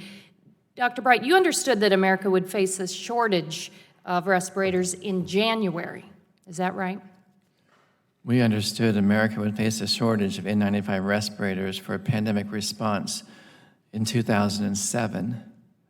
And we have exercised and known and evaluated that number almost every year since 2007. It was exercised even as late as early as 2019, August, in Crimson Contagion, that we would need 3.5 billion N95 respirators in our stockpile to protect our healthcare workers from a pandemic response. And you sounded the alarm repeatedly, but were ignored by the senior leadership at the Department of Health and Human Services. Please explain what steps that you took and the response you received. We knew going into this pandemic that critical medical equipment would be in short supply.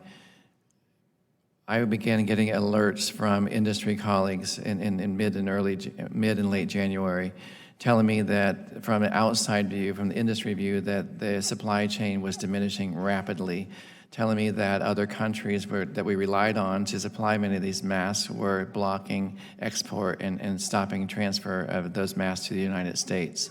I learned that China was trying to buy the equipment from the United States producers to have it shipped to China so they could make more. In each of these alerts, and there were dozens of these alerts, I pushed those forward to our leadership in ASPR, to Dr. Kadlec and his senior leadership team. I pushed those warnings to our critical infrastructure protection team. I pushed those warnings to our strategic national stockpile team, who has the responsibility of procuring those medical supplies for our stockpile. In each of those, I was met with indifference, saying they were either too busy, they didn't have a plan, they didn't know who was responsible for procuring those. In some cases, they had a sick child and would get back to it later in the week. A number of excuses, but never any action. It was weeks after my pushing that finally a survey was sent out to manufacturers or producers of those masks, a 5-page survey asking producers or companies if they actually made those masks. In your whistleblower filing, you discuss a February 7th meeting of the department leadership group at which you urged the department to focus on securing N95 masks. Can you describe what happened at that meeting? They informed me that they did not believe there was a critical urgency to procure masks. They conducted some surveys, talked to a few hospitals and some companies, and they didn't yet see a critical shortage. And I indicated that we know there will be a critical shortage of these supplies. We need to do something to ramp up production. They indicated if we notice there is a shortage that we will simply change the CDC guidelines to better inform people who should not be wearing those masks, so that would save those masks for our healthcare workers. My response was, I cannot believe you can sit and say that with a straight face. That was absurd. In fact, it took 3 months from your initial warnings until mid-April for the federal government to invoke its authority under the Defense Production Act to require the production of millions of more N95 masks. And even then, the administration required the production of only 39 million masks, which is far fewer than you and other experts said that we would need. What was the consequence of this 3-month delay and inadequate response? Were lives endangered? Lives were endangered, and I believe lives were lost. And not only that, we were forced to procure these supplies from other countries without the right quality standards.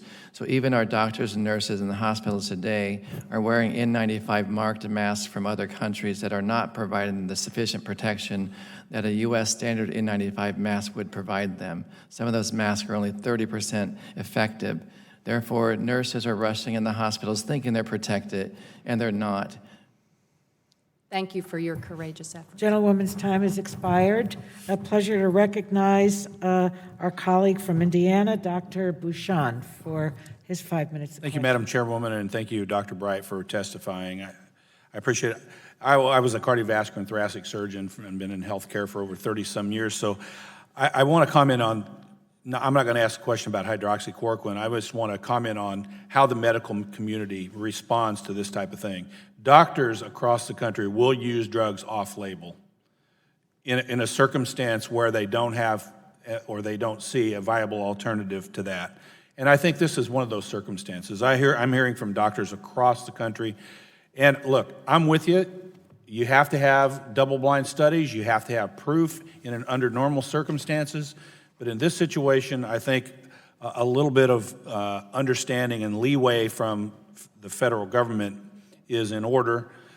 We do want to ensure the safety. This is a drug that has been proven safe for many, many years in the appropriate doses. It does prolong the QT interval, as you've outlined, which can lead to cardiac arrhythmias if not used properly. But I mean, tell you, when states tried to stop doctors from using this, there was such a backlash, they had to back away from it because the physicians in the community wanted to use it. And so doctors like me out in the real world, if things are working, even anecdotally, they're not going to wait for the government bureaucracy to approve it. I just want to get that on the record. I'm just saying this is why doctors are using this drug. Whether it's right or not, data will show. But, you know, if 2 years from now we have the studies and we say, hey, that stuff really would have worked, and the government stopped that from being used, if I was a family of a person that was stopped from getting hydroxychloroquine, I'd be pretty mad. I want to talk about the supply chain issues and as it relates to PPE, the personal protective equipment. And I think there's enough blame to go around in the federal government about what happened there. For, you know, after H1N1, where our national stockpiles were depleted, we didn't replenish them. We've had people on both sides of the aisle talking about this, and I think there's some blame to go around. But, you know, I don't want to be accusatory, but I do want to go over some of the facts about BARDA's situation as it relates to the masks, okay? And according to Washington Post report, in 2015, the Obama administration and a company now known as O&M Halyard, H-A-L-Y-A-R-D, announced a project to develop a rapid pandemic mask production line. According to federal contracting records, in 2017, HHS signed off on a $3.3 million, with an M, payment to Halyard to build a machine that could churn out millions of protective respiratory masks at a high rate of speed during a pandemic. However, in September of 2018, CNBC reported that the machine was never built. And despite BARDA's $1.5 billion, with a B, budget, the Washington Post reported there wasn't money to pay for the project. Why was the project scrapped, and did you sign off on that decision? So that project with Halyard was to build a novel new machine to make a respiratory protection face mask faster, as you described accurately. Right. Actually, the technical team must have reviewed that proposal on the next step or the further investment in that machine. I believe that the investment to date was made to design the machine, build the blueprint of the machine, and I'm not even sure if it was to build the actual at that time, in September 2018, were you the head of BARDA? In 2018, I was the director of BARDA. Right, so did you sign off on the decision? Because I would expect a decision like that, a contract, money was allocated apparently from HHS to BARDA to do this. I wouldn't expect that to be scrapped without the director of BARDA signing off on that, right? So did you sign off on it? It's a yes or no question. Not necessarily scrap the project, sir. I don't know what the proposal was, that we rely on a very thorough vetting process Understood. in our contracting office. So that proposal to further continue that project never made it to me. So if it wasn't approved, it didn't make it through the proper vetting process in BARDA. The decision to end or continue that project was not brought to me. Okay, I find that surprising, but I'll take your word for it. Nicole Lurie, who hired you, told the Washington Post that the Halyard contract was part of an explicit strategy to ensure we could surge mass production in the next crisis. Well, now we're here and we don't have it. So we're dealing with the consequences of that decision. And in addition, I guess, to the Halyard, I keep saying that wrong. It is my understanding, well, I'm running out of time. So what I'm going to just say is, look, to doctors across America, you know, it's easy for us to sit in Washington, D.C., whether we're members of Congress or whether we're agencies, and talk in the abstract about people dying in our intensive care units. But when you're the physician at the bedside and there is a medication that has promise and that has a safety profile that we understand, doctors will use this medication offline. And that's what's happening.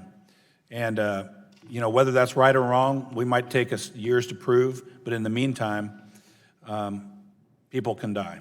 So I yield back. Gentleman's time has expired.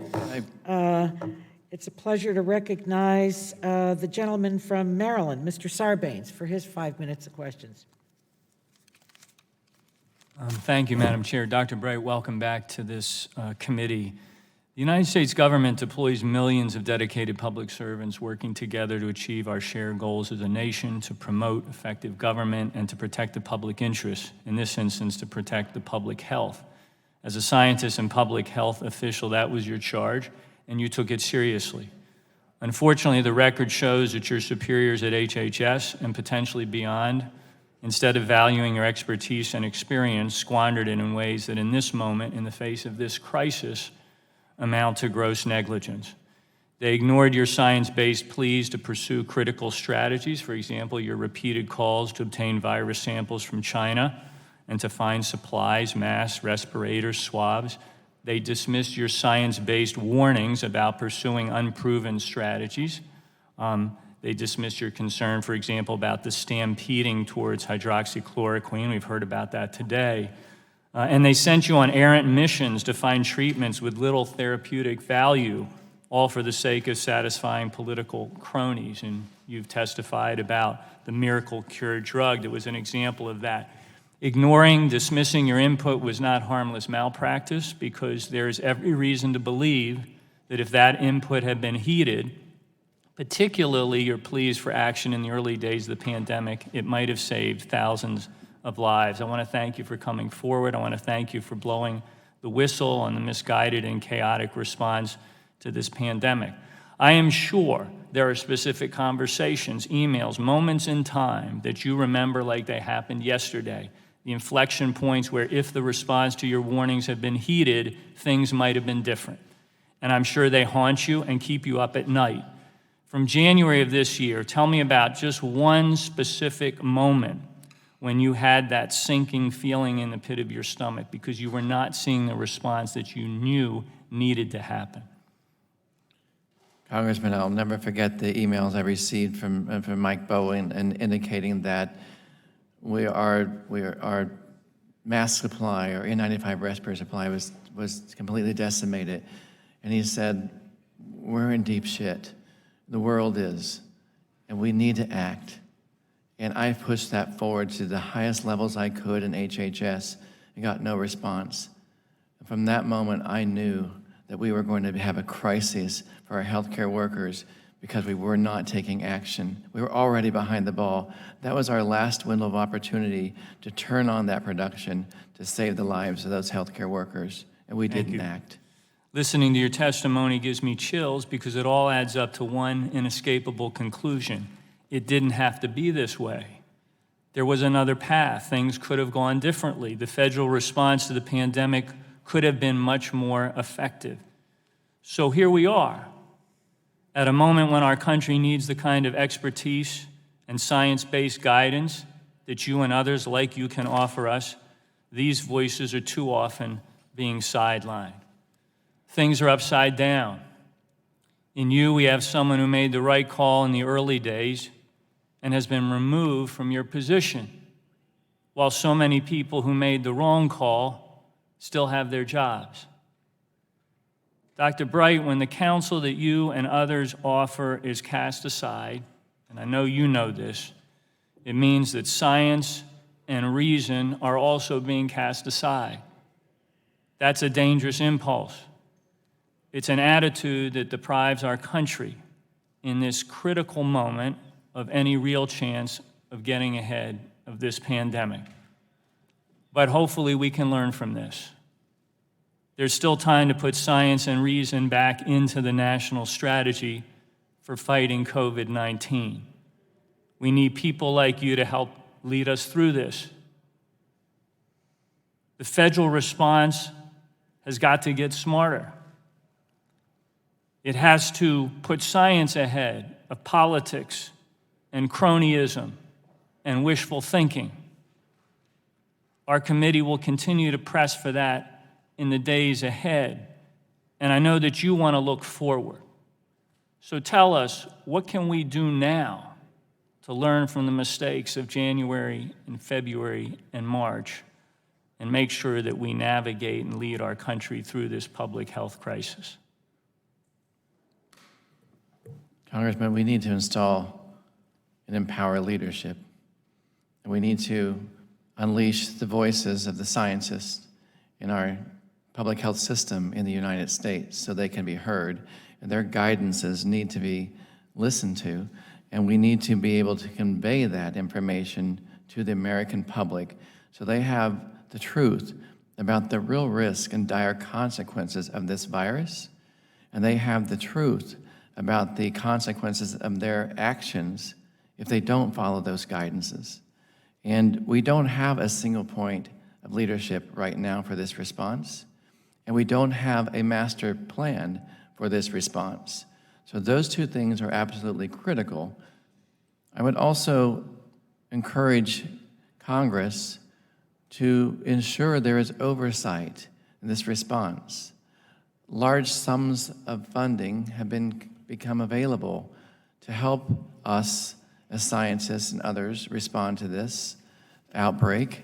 And without proper oversight of those dollars, I'm concerned that they could be misdirected and lost and not put to the right fight.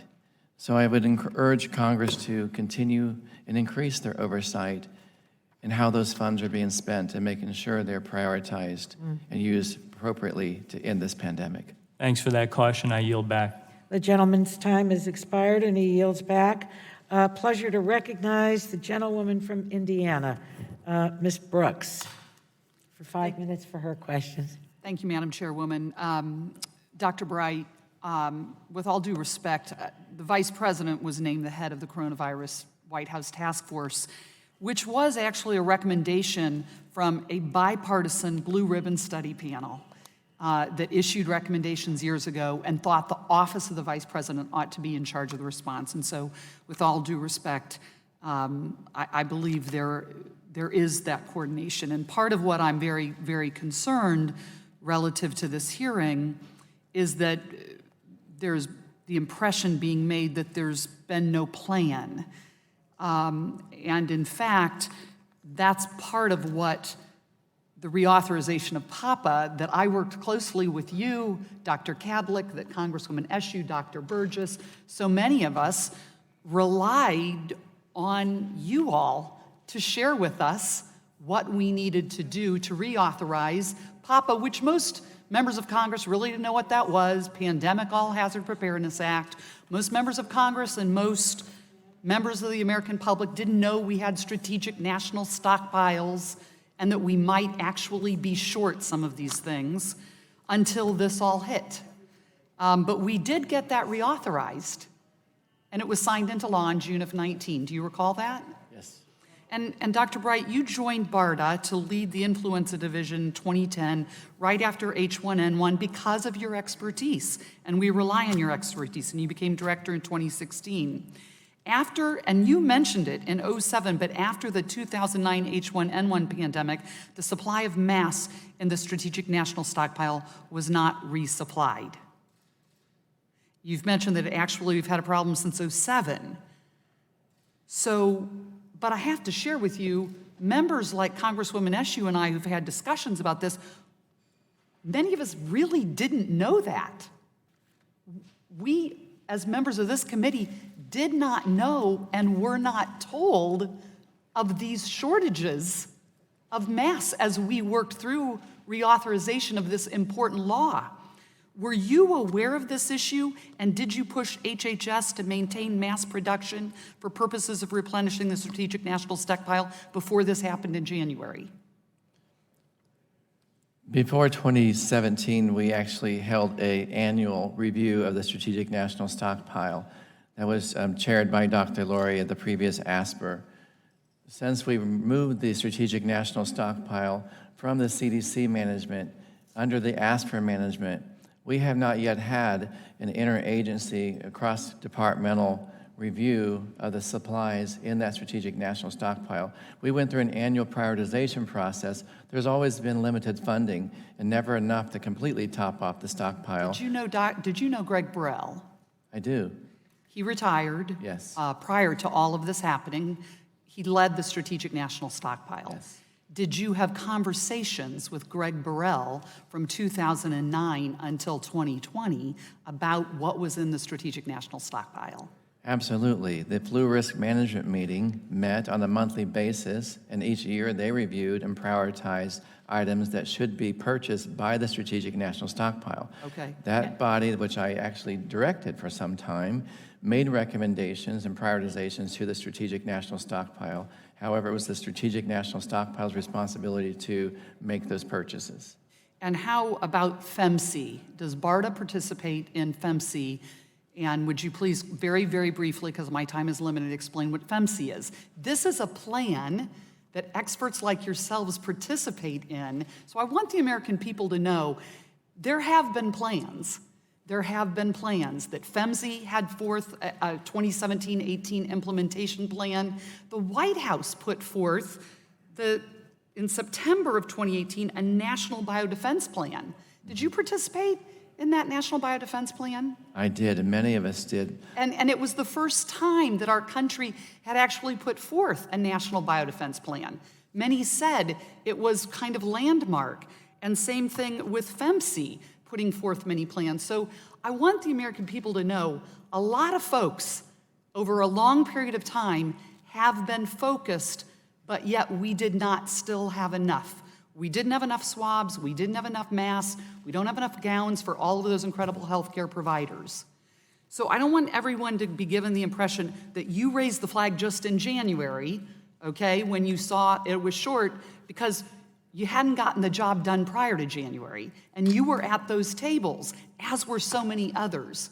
This happened over a very, very long period of time. And those of us have been very disappointed to learn what was and was not in the Strategic National Stockpile. I thank you for your service. I thank you for your expertise. But across the board, over many administrations, we did not do enough, and I yield back. Do you want to respond, Doctor? I could say that those plans have been in place, and it's disappointing they were not pulled out in January of this year and followed. They were not put on the table with a strong leader indicating these are our plans, everyone fall in line and follow through with this plan. I think it's important to emphasize the FEMC is the Public Health Emergency Medical Countermeasure Enterprise, which is comprised of many great scientists from across our government to put these plans in place.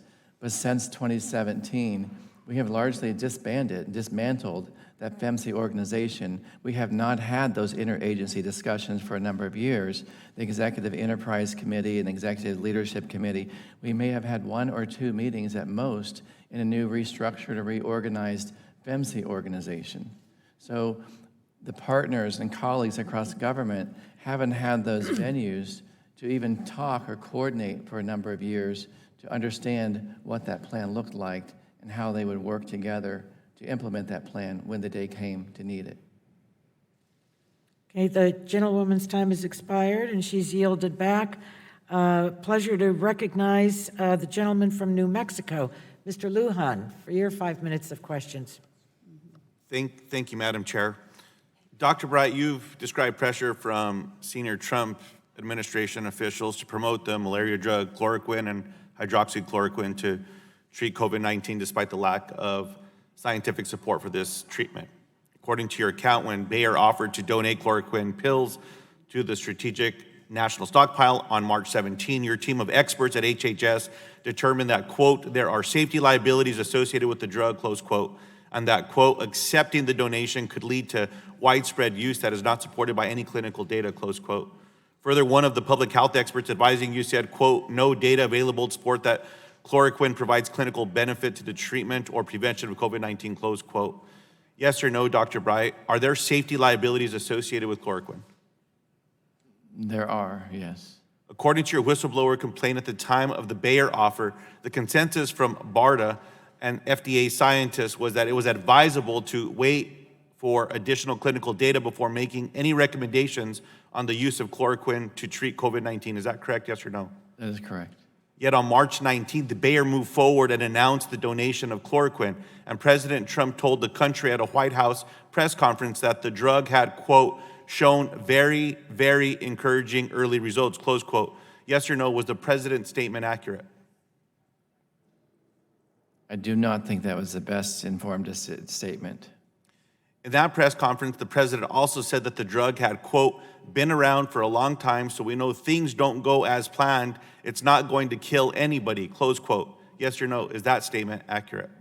The drug had been around a long time for its use in malaria, but it had not been around for a long time for its use in COVID-19 patients. That's a different indication, different clinical outcome, and the drug can behave differently in those people. Yes or no, is it true that within days of that press conference, you received urgent instructions from HHS General Counsel passed from the White House directing you to obtain the authorization necessary to make the drugs widely available to the public? That's true.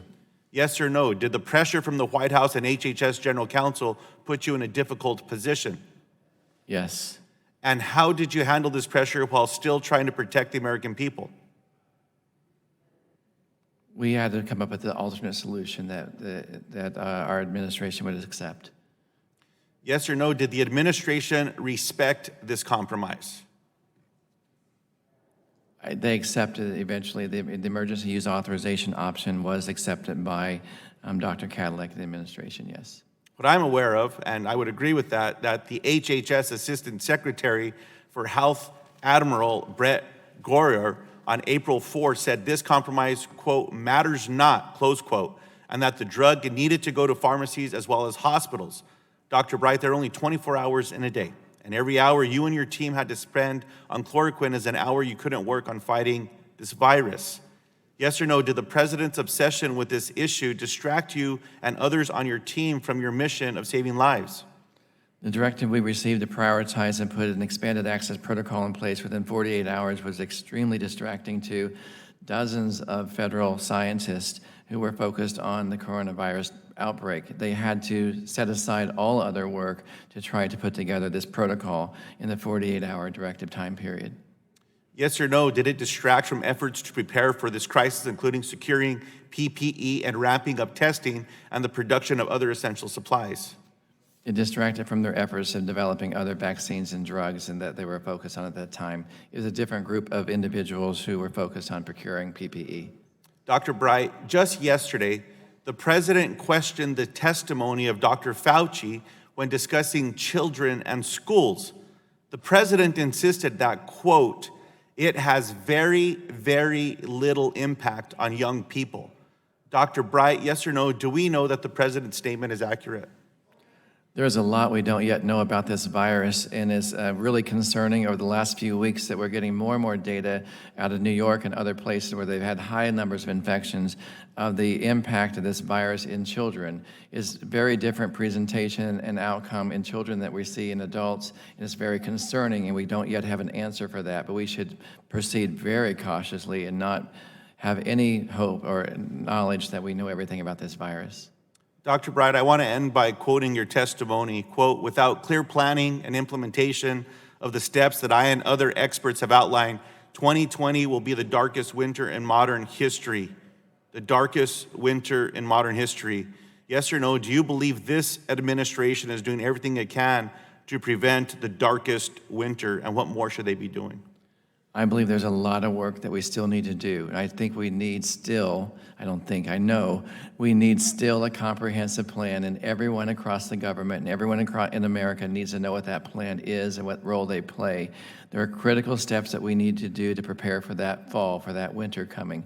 We do not still have enough personal protective equipment to manage our healthcare workers and protect them from influenza and COVID-19. We still do not have the supply chains ramped up for the drugs and vaccines, and we still don't have plans in place on how we distribute those drugs and vaccines, and we still do not have a comprehensive testing strategy so Americans know which tests do what to do with that information, and we know how to find this virus and trap it and kill it.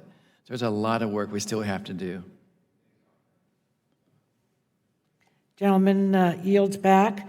A pleasure to recognize the gentleman from Oklahoma, Mr. Mullen, for his 5 minutes of questions. Thank you, Madam Chair, and I'd be remiss not to thank you for your continued prayers for my son. That's very kind of you, and I really appreciate it. Dr. Bright, you're here on your own time as an individual, is that correct? Yes. Where are you currently employed? I'm currently an employee of the Department of Health and Human Services, and I'm in the middle of transition, I guess you would say, between BARDA and the NIH. So you've accepted the reassigned position to NIH? Except that this position is under discussion at this point. I have not yet accepted that role. So are you currently being paid? I'm currently being paid. Where are you being paid from, out of BARDA or from NIH? It's not completely clear to me, but I believe it's out of NIH. So are you getting a paycheck since you've been over there since mid-April, right? Is that correct? I've received one paycheck, sir. What, from NIH? I think it was still part BARDA and part NIH. I've had discussions about my onboarding process at NIH. Are you, at BARDA, you made $285,000, is that correct? That's true. So how much are you currently making at NIH? I don't think my salary has changed. It's still the same? So you've been over there for approximately 4 weeks, a month? It has been about 3 weeks since I was removed from my office at BARDA. So have you reported to NIH yet? I've checked in with the NIH director's office, and we've discussed the onboarding process, the fingerprinting process, and we had a call just last evening to discuss a framework of my responsibilities that they have envisioned for me at NIH. So you haven't actually reported to work, but you're still getting paid, correct? I've been on sick leave since I was pushed out of my position at BARDA. Sick leave for what? For very high blood pressure, and I've been under treatment for my position. For hypertension? For hypertension, sir, yes. So you're on medical leave? I've been on medical leave. This week, however, I transitioned from that medical leave to annual leave so I can manage this. What is annual leave? What do you mean? It's vacation time. So you're on vacation time right now? I'm on vacation time. Did you inform your supervisors about you coming here today, or did you need to do that? I have informed them about my leave status, and I've had a conversation with them last night. So you transferred from medical leave to vacation this week, or does it start next week? I had a conversation with my physician about my hypertension and how we've been managing it over the last 3 weeks, because this has been very stressful to be removed suddenly without explanation from my role and position. It's a life change for me. And my physician has been working very closely with me to manage my hypertension and stress. And the conversation I had with him last night indicated I guess I'm kind of confused there, because you say you have hypertension, but yet you were able to do these interviews, you're able to make the report, and you're able to prepare for this hearing, yet you're too sick to go into work, but you're well enough to come here, while you're still getting paid from the United States government. Is that correct?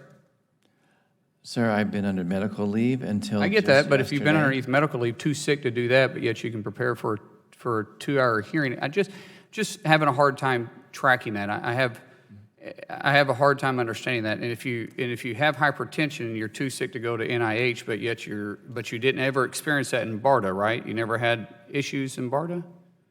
with I didn't have the hypertension? level of stress of being removed from my position while I was in BARDA, so this has been very stressful.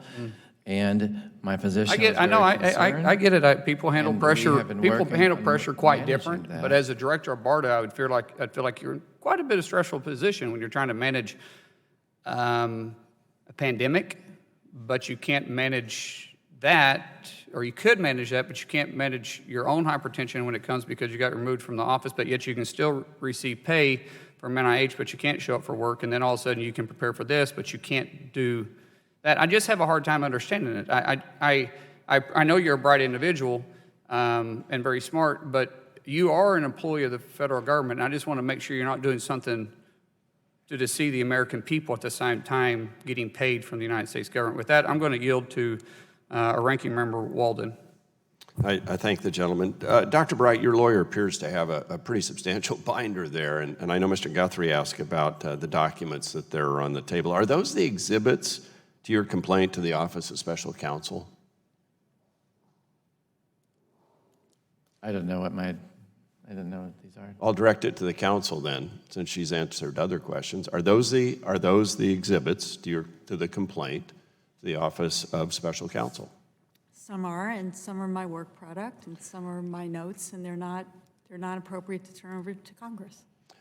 So is it appropriate to turn over the documents that are referenced in the complaint, not your work product, I respect that, to this committee? And would you do that? You asked that question initially, and I said we would look at the documents to determine whether they are appropriate to turn over. I'm just talking about the ones that we have partial email chains, we have screenshots of emails. I think we should have the right to see those documents if we're going to effectively know the full extent of this complaint. And I just wish you would commit to turn those over. Dr. Bright, will you turn those over? I think I addressed that Dr. Bright, previously. I'm asking Dr. Bright now. I've Are you willing submitted to my turn full over? complaint to the Office of Special Counsel, and that is the process I know to follow, so. But you're that is here what I as follow. an individual Gentleman's citizen. time is expired. Whistleblower, we just want to see what you've submitted so we can evaluate it ourselves. Sir, I don't understand the full process, other than I was supposed to submit it to the Office of Special Counsel, which I've done so. I don't understand the legalities of sharing that before they've had their opportunity to review that. Well, they've certainly been shared out into the public and press. The Washington Post has them from some source. They look a lot like what's referenced in your complaint. None of us, I don't know where those came from, but other media outlets are certainly seeing them. I just think as part of this Gentleman's time has investigation, expired. Madam Chair, you should request them.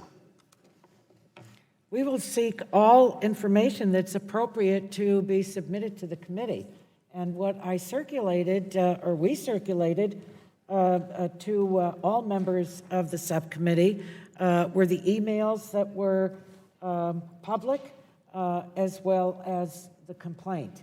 That's what was out there. I know, but Now, I haven't any other tracked daily who investigation- says what. I mean, maybe Yeah. Politico has something too. I don't know the veracity of things. But in like any that. other, any other investigation, we'd both be going, say, we need to see all the documents as a committee. So that's all I'm after. Madam Chairwoman, Just the may I facts. address one point? No, I think we need to move on. The gentleman from Oregon is recognized, Mr. Schrader. Thank you. Thank you for being here, Dr. Bright. Really appreciate it. Tough to do. Very impressive that you're here. Could you describe the tone and reactions of Dr. Kadek and Dr. Azar at your January 23rd meeting when they had the all agencies meeting on the COVID virus? Could you describe how up to speed they seem to be? In that meeting, sir, it was one of our first meetings that we had about how to address the outbreak. And because we had practiced, I came in with my list of needs, and those lists for money, people, and viruses. My request was met with a bit of surprise and puzzlement. I remember Secretary Azar looking around the room and saying, money, you need money, maybe there's money somewhere. I mean, it was just something that I could tell had been Despite the thought of. fact that we had the outbreak in China for some time. This was January 23rd at this point. Could you describe January 25th, if you remember, email exchange with Mr. Bowen on the mask situation? I don't remember that specific, but I'm sure it was urgent. I'm sure that Mr. Bowen was sending me a notice saying, asking if this. So you didn't ask him to come and talk to you, he just reached out to you? Yes, sir. Okay. How about an email exchange with Dr. Kerr on January 27th? Did you reach out to Dr. Kerr? Did he come and wanted to Dr. email Kerr you? reached out to me, I believe. This was because, again, he is a pandemic influenza expert as well, response, and he knows the vital nature of needing those viruses, and he was involved in prepping our secretary for a call he had with the Vice Minister Ma in China. And we knew a high priority was for our secretary to ask for those viruses. We've had challenges in the past in getting viruses from China from avian influenza strains and viruses. So this was a high priority because we needed that to get started. And he was alarmed when he wrote to me that morning indicating that the CDC director had reprioritized and actually indicated we did not need, or he did not need to, the secretary did not need to ask China for viruses. And it was alarming to us because we knew how critical it was. Now, that sounds incredible in light of what has transpired since then. So I guess my major point here is that we have a brave individual coming forward as a whistleblower, but he is not alone. There are many other experts, scientists, and manufacturers that realized we were in, if I may say, deep shit not a long time ago, long before the administration and the White House began to wake up. What do you think would have happened if Mr. Navarro had not reached out to you and actually responded to you? Where would we be now if you hadn't been able at least to get one person in the White House's attention? It's difficult to speculate where we were. So even when Mr. Navarro reached out and strongly suggested action be taken on February 10th, and February 9th is in the email, February 10th, it was conveyed to Dr. Kadlik that we needed to ramp up production of N95 masks. That order did not go out, that solicitation did not close till March 18th. So even with the pressure of Mr. Navarro, who I believe shared a sense of urgency about this outbreak, that pressure alone still did not spur Dr. Kadlik and our strategic national stockpile into that urgently needed action. Well, that's very disconcerting, and the reason we're here today, perhaps. Last question, if I may, and switching gears and going to the other side of the spectrum, while it's been hard to get folks' attention here in Washington, D.C. and the administration on the seriousness of this, I think most people now are convinced this is a very serious issue. And I'm a little concerned we're going too much the other way in terms of information. You alluded to it here on the vaccines. I think some people are under the impression there's a vaccine going to be developed in a couple of months and everything's going to be fine, I can go back to work. And we unfortunately have to juxtapose economic issues. They have to have realistic expectations at home. And you, I think, accurately indicated, well, it can take up to 10 years. And, the quickest we did, I guess, was Ebola, and that was, I believe, 5 years. So, is it tough question to ask? I suppose you don't have to answer. But I mean, I don't want America to think they can just not get back to some semblance of a new post-COVID life until a vaccine comes out, because that could take years. And there's a chance the vaccine will maybe not be as effective, much like our flu vaccines that, with the flu mutating year to year sometimes. So I just want to make sure that ask you if you would agree that we can't wait to open up America entirely until a vaccine is there. We have to use some of the other parameters you've already suggested. We have to make sure that we have some scientifically led and driven decisions on how and when it's safe to reopen America. If it happens before we have a vaccine, if we have a vaccine faster, that's great, but if we do need to open America up sooner, we need to make sure everyone understands the risk and understands the risk of their activities, and everyone has to play a critical part in following those activities to reduce the risk. We have to have a testing plan in place and enough tests to make sure that we know when people are exposed so they can be quarantined and isolated and not continue to infect others. And we also are developing a number of therapeutics that could offer some potential benefit prophylactically or protect you almost like a vaccine before you're infected. And those are being developed and maybe even faster than a vaccine. And if healthcare workers and frontline workers can use those therapeutics, then that might offer them some protection as well until there is a vaccine. So there's a number of steps in between now and a vaccine. I believe if we let science lead the discussion and we inform America of the risk and the clear guidance on what needs to happen, and people follow that guidance, then there is a stepwise process to getting back to work and back out of our homes. Great, thank Gentleman's you very time much. has expired, and he yields back. Pleasure to recognize the gentleman from North Carolina, Mr. Hudson, for his 5 minutes of questions. Thank you, Madam Chair. First, let me say I believe any whistleblower should be respected and allowed to be heard. That is a core component of keeping our government accountable and running smoothly. But this hearing is not about a whistleblower complaint. It's about undermining the administration during a national and global crisis. That's evidenced by the fact this hearing is being held in the wrong subcommittee and well before the Office of Special Counsel finishes its work. To disregard the minority so spectacularly in the organization of this hearing only highlights the partisan and political nature of this hearing. I hope today will be held up in the future as a lesson of what not to do and the respect and gravity that should be given to whistleblower complaints so that they're not abused for political expediency. More importantly, though, we have vital work we should be doing. My constituents want Congress to get back to work, so I'm glad to be here to highlight the important work that needs to be done. I heard from an ophthalmologist in my district this week about the need for relief. She says she'll consider this year a success if her practice group even breaks even. Long story short, we should be examining the $175 billion authorized and appropriated in a bipartisan manner for providers and what providers still need and recommendations for moving forward. We should also be examining why there are gaps in outcomes and access for minority communities. Fayetteville, North Carolina, in my district, has a large and diverse community, and understandably, the folks back home are scared because coronavirus hits them hardest. Why are we not spending our time today examining this crisis within a crisis more closely? I hear from providers and hospitals about issues with PPE. I know this administration has done extraordinary things to secure more PPE. I want to thank President Donald Trump for his strong leadership. Not only did his administration move quickly to coordinate a response, but his travel ban on January 30th was a bold move, though it was panned by his critics as an overreaction at the time. The administration has gone to great lengths to overcome an inadequate system they inherited. And as you testified earlier, moved quickly to start programs like Project Airbridge to expedite more PPE coming in. But questions remain about why there is a global shortage and what more Congress can do to support the administration's efforts to secure sufficient PPE. This committee should be working on that question. We have multiple pieces of bipartisan legislation waiting to be considered to improve the operations of the Strategic National Stockpile. We should be examining why our stockpile was allowed to dwindle under previous administrations.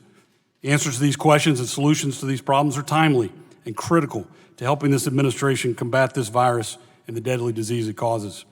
I hear from constituents every day who are suffering under these stay-at-home orders. This crisis is hard for anyone who, even if they weren't suffering from substance use disorder or mental health challenges before they were confined to our homes. And this crisis has exacerbated this problem.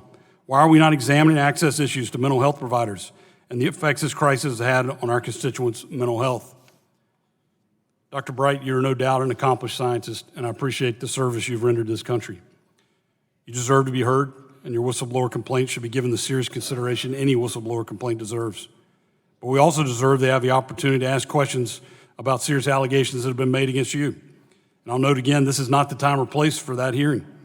The time is after the Office of Special Counsel has completed its work, and the place is the Oversight and Investigations Committee. But Dr. Bright, building on questions from Mr. Walden and others, Politico released an article yesterday stating that your complaint left out a lot of information and context regarding agency decisions to acquire hydroxychloroquine. You chose not to elevate your concerns to the Office of Inspector General, but instead kept selected screenshots that didn't include full context. Another example, the Wall Street Journal reported on an email today that seems to show that you were in support of acquiring and using hydroxychloroquine. Can you elaborate on what was missing from your screenshots and why you didn't elevate your concerns at any time to the Office of Inspector General? So the early days of when I was aware of the hydroxychloroquine, we were interested in acquiring that drug for its use in a randomized controlled clinical study. Actually, when I heard from Dr. Woodcock that it's something that we should try to investigate in a randomized controlled study, I even reached out to a company that was licensed and approved to make that drug in the United States to see if they could donate that drug to the NIH to conduct those clinical studies. I was aware of other efforts that were ongoing to try to acquire some of that drug for its use in randomized controlled clinical studies. as long as it was going to be used at that time for those randomized controlled clinical studies, I thought we should look into the supply chain the same way I did with remdesivir.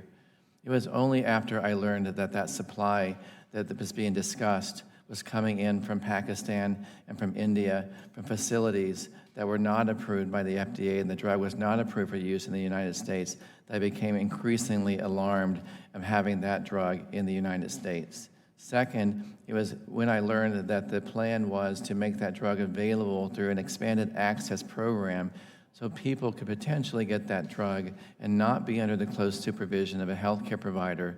That caused significant concern. It's because of that and the cascading days afterwards that we put in that emergency use authorization with the safety bumpers and barriers that we could feel comfortable with, that that drug would only be used under close clinical supervision. But in the earlier days, in that email exchange that you're referring to, was before we knew about this information in Pakistan, before we knew it was going to be used for expanded access protocol. It was when I thought our efforts to obtain some of that drug would be used at the NIH to conduct randomized controlled clinical studies. So I was relieved that we did identify some supplies of that drug for those clinical studies. Jim, my time's expired, Madam Chair. I yield back. The gentleman yields back. Pleasure to recognize the gentleman from Massachusetts, Mr. Kennedy, for his 5 minutes of questions. Dr. Bright, thank you very much for being here, and thank you for your service to our country. Let's ground this hearing a little bit. As of this morning, which means these numbers have increased, there's nearly 1.4 million cases diagnosed of COVID-19 in the United States and over 80,000 fatalities. Experts believe both of those numbers are an undercount because after 5 months of this virus being on our shores, we still have a systemic problem with regards to robust testing. Is that right? Cases in many states across the country are still actually increasing in number despite that lack of testing. Is that right? You've mentioned in your testimony that, quote, we missed early warning signs and forgot important pages from our pandemic playbook. Is that right? Yes. Sir, you've been the head of BARDA since 2016. Is that right? Yes. Until recently. Have you experienced any pandemics prior to this one over your course of time, either there or in your prior government service? We responded to the Zika outbreak. We responded to the Ebola outbreak. They didn't rise to the level of pandemic. Of course not. But yes. Right. Thank you for the clarification. Sir, you're aware at the end of the Obama administration, the Obama team put together a playbook to try to guide succeeding administrations on how to handle an outbreak, correct? Yes. Sir, you're also aware that there's a simulation done from an outgoing Obama administration in January 2017 with an incoming administration about how to respond to a pandemic. Is that right? Yes. And you're aware that the Trump administration cut the number of CDC staff located in China from 47 to 14. Is that right? I don't know the exact number. I know it was reduced. Okay. And sir, you referenced already the simulation called Crimson Contagion. That was a simulation done by HHS begun in January of 2019. Can you shed just very briefly a little bit of light as to what the findings of Crimson Contagion were? The significant findings, it was actually, participants were beyond HHS, it covered broad areas of government and federal and state and locals. Some of the significant findings were the need for improved coordination and communication and alignment between the federal and state and local tribal territorial governments, and the significant need for personal protective equipment and the shortage, and a significant need for funding initially. And sir, that simulation was based off of a flu-like virus that was initially detected in China, spread by global air travel, and resulted in the infection of 110 million Americans, leading to 7.7 million hospitalized and nearly 600,000 dead. Is that right? Yes. Sir, when did you first have concerns about the potential impact of COVID-19 on the United States? In early January. And were you aware that your supervisor, Dr. Kadlec, suggested that the activation of the Defense Production Act in mid-January? I wasn't aware of him doing that, no. Okay. Well, you mentioned that you had 2 meetings with Secretary Azar. I'm sure you had others, but you referenced so far in your testimony meetings on January 23rd and 27th, where you raised concerns directly to the Secretary. Is that right? Yes. The secretary was not at the second meeting. Deputy Secretary Hargan was there. Thank you. You're aware that top National Security Council staff, including National Security Advisor Mr. O'Brien and his deputy Matthew Pottinger, raised significant warnings that China was downplaying the impacts of this virus. I did learn of that in the meeting at the White House, yes. You're aware that we sent 17.8 tons of medical supplies to China in early February. I've learned of that. Are you aware that the Trump administration budget proposal released in February of 2020 called for a cut to CDC by nearly $700 million? I'm not aware of that. I've heard of it. Are you familiar with a memo written by Peter Navarro that warned of the impact of the virus? Yes. Are you aware that it was spread among senior administration and White House officials? Yes. Are you aware that it was on or about April 2nd when the Trump administration finally activated and expanded the Defense Production Act, months after being warned by you and other senior administration officials? I've learned of that. Are you aware that that order itself did not extend to the full authority of the DPA and left a haphazard allocation process to states and hospitals to compete against each other? I don't know the details of that authority, sir. Has the coronavirus task force actually developed a plan for reopening the country? I'm not aware of the full plan to reopen, sir. Have they developed some principles that the White House has touted as some principles or guidelines as to how to reopen the country? I've heard of some principles. Are states following that plan? It doesn't appear that there is a nationwide coordinated plan that states are following, sir. So after this recitation of the actions and inactions of this administration over the course of the past 6 months or so, can we possibly say that this administration has prepared our country for the moment that we are in, and how we could possibly be prepared for the distribution, development, manufacturing, and distribution of a vaccine to try to address 330 million Americans over the course of the months ahead? I think we have a lot of work to do to be prepared, sir. You I are don't think too we're kind. fully prepared. Thank you, sir. Yield back. Gentleman yields back. Pleasure to recognize the gentleman from Missouri, Mr. Long, for his 5 minutes of questions. Okay. We can go to Curtis. Should we go to? You want to pass? I think we're going to reserve, yeah. Okay, you can reserve, and we'll go to the gentleman from California, Mr. Cardenas, for his 5 minutes of questions.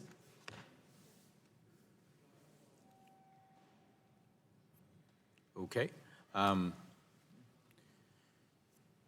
Thank you, Dr. Bright, for being here today, and I just want to tell you that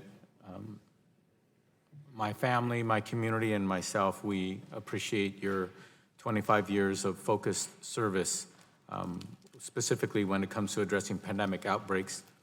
And it's my understanding that you've spent those 25 years leading teams of scientists when it comes to drugs, diagnostics, and vaccine development. And we appreciate that.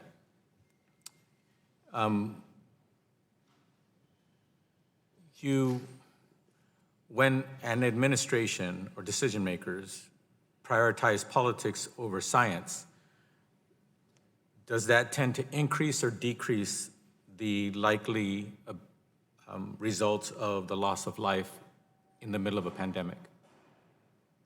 I believe the scientists are best equipped to understand how to manage a public health crisis, and I believe scientists should lead. And therefore, to my question again, I'll phrase it differently.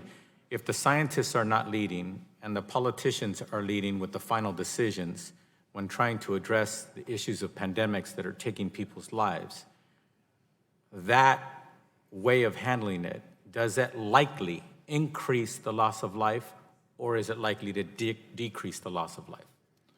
I believe the scientists leading will actually increase the likelihood that we can survive this pandemic and move through it. So if scientists are not allowed to lead and speak up, I believe it could increase the loss of lives. Thank you. How many times in your career have you personally, actively said, I need to enact my right to be a whistleblower? I'm sorry, could you repeat that? How many times in the last 25 years have you decided to enact your right to be a whistleblower? This is my first time, sir. Okay, I knew that answer was simple, and I think I confused you because I made it so simple. And the reason why I want to say that is because I believe that you've been incredibly consistent in your willingness to dedicate yourself, your expertise, and your career to saving lives. Is the loss of life on your mind? Was that on your mind when you decided that you needed to enact your right to be a whistleblower? I've spent my career focused on saving lives, and sir, everything I've done to come forward now is to raise awareness of challenges we have, things that are not getting done, because I do think it will save more lives. Okay. Are you aware of the fact that the lack of testing in the United States of America is affected by many pieces of the puzzle in order for people to get testing, whether it's swabs, whether it's N95 rated equipment for the caregivers to be able to enact safely with the public? Are those all factors that have contributed to our lack of having adequate testing in America? They are factors, sir. I don't think anyone has thought through the entire plan completely to understand those critical components for testing. I think there's a lot of confusion about the different types of tests, and I think our national narrative is focused on a number of tests, and it's not about the number so much as the right types of tests, and Americans know how to use them and what they do with that information. And no one has really thought through the raw material supply chain to make sure we can sustain the need to test. Okay, that sounds a little confusing from somebody who actually has been working at a high level of the United States government in this space that we're discussing at this moment. So my question is, if we are not implementing in this pandemic to the degree or ability that the United States should or could, what's contributed the most to that? Was it the lack of scientists recommending up the chain of command, or was it the people at the top of the chain of command deciding to do things differently than the scientists are strongly recommending? There's evidence of scientists raising concerns about shortages and other actions that are important to take that were not being taken. Is a different level. In my personal situation as the leadership at HHS, and I asked for Dr. Kadlik, that I believe was dismissive of the early warnings that I was raising. Okay, and you said early warnings, and despite the early warnings, have there been other examples where warnings and strong recommendations were either being ignored or set aside and other actions were taken? So I believe that I've learned of others. I mean, the CDC's written several guidelines for reopening America and getting people out of their homes and back to work, and I'm not sure if all of those guidelines have been reviewed or being publicly considered at this point. So there's another example of, I think, really hardworking career scientists and their information and their hard work not probably getting the proper vetting and proper exposure to the American public. Well, one of the things, I have no idea how much time I have because the clock's been flipping back and forth, but hopefully I have a little bit of time.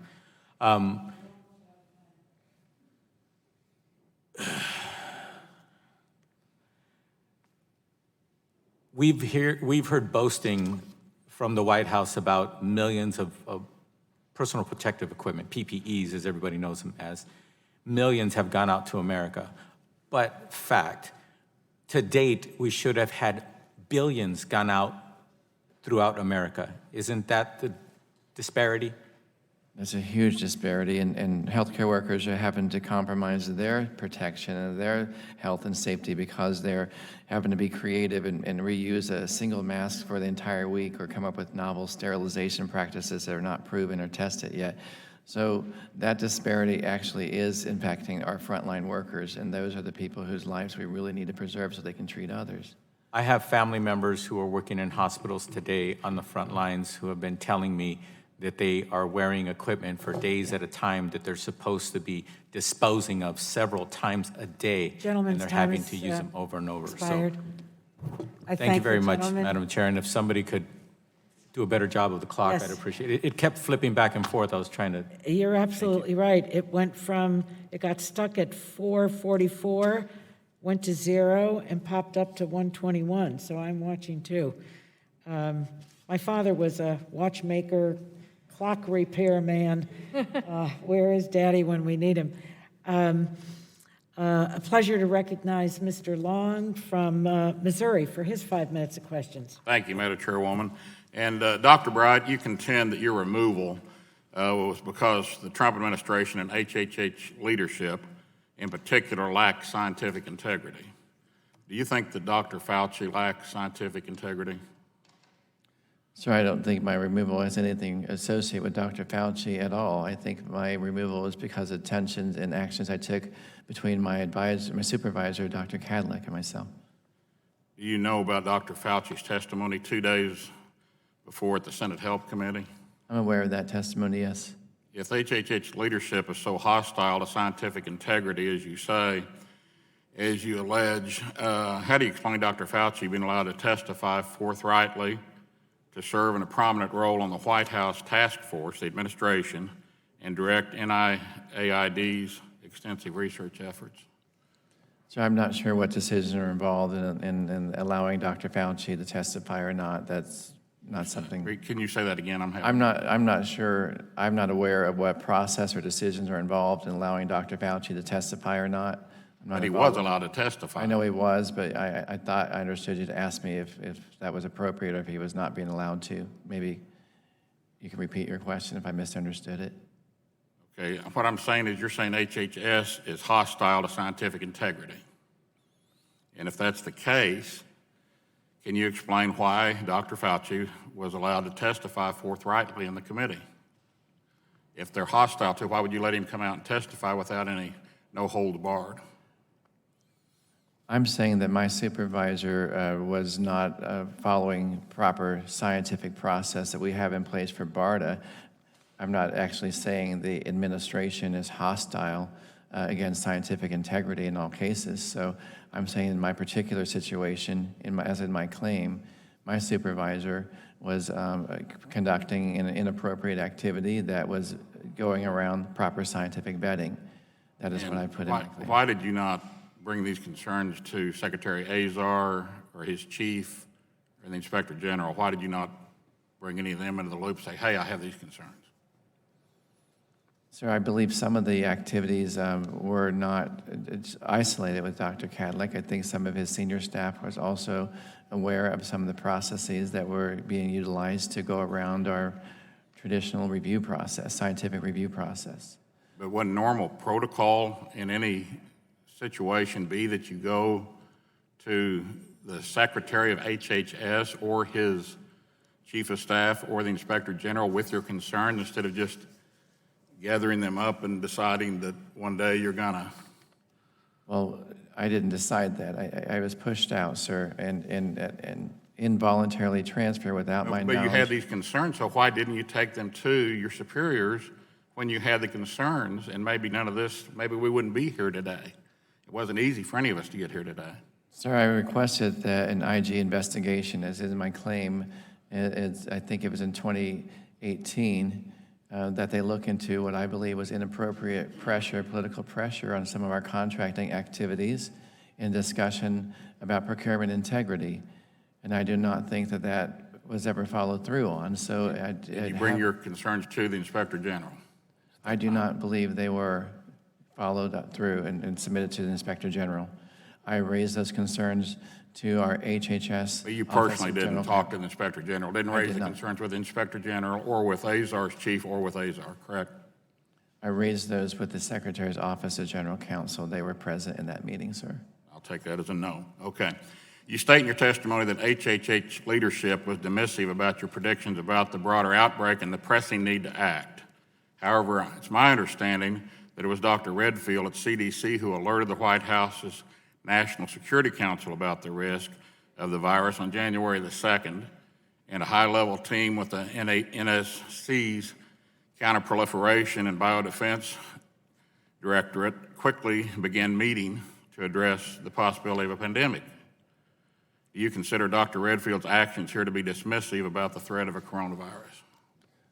Sure, people were aware of the urgency. What was lacking was the action and how to address the urgency. So when we were raising issues on critical supply chain of medical equipment to protect doctors and nurses, if they're aware of the urgency of the situation and still failed to act, I think that is even more unconscionable than not being aware of the emergency and not acting. Okay. In your new position, I would recommend that if you have issues, you might go to the head of the department, his chief, and some folks like that. I yield back. Gentleman yields back. Pleasure to yield to the gentleman from Vermont, Mr. Welch. Thank you very much. Your job, our job, is to protect the American people. And this fierce virus can be managed if done correctly, correct? I believe so. And in fact, the playbook is established. It's testing, contact tracing, and then isolation, starting with first social isolation, correct? Yes, those non-pharmaceutical interventions and testing are critical first steps. Right. And in fact, this virus is across the world, and many countries that have followed that tried and true protocol have done far better than the U.S. Is that correct?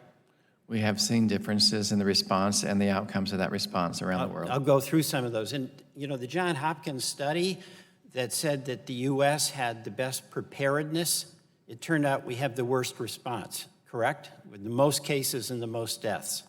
We have the most cases and the most deaths. And I did some calculations. You know, on January 19th, South Korea determined its first case. On January 19th, the U.S. determined its first case, correct?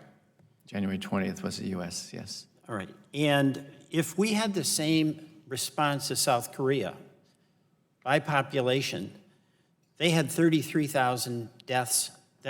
We would have saved 50,000 lives. In Taiwan, they had the same virus, 22,000 deaths. And again, adjusting for population, that's 60,000 more deaths we've had here.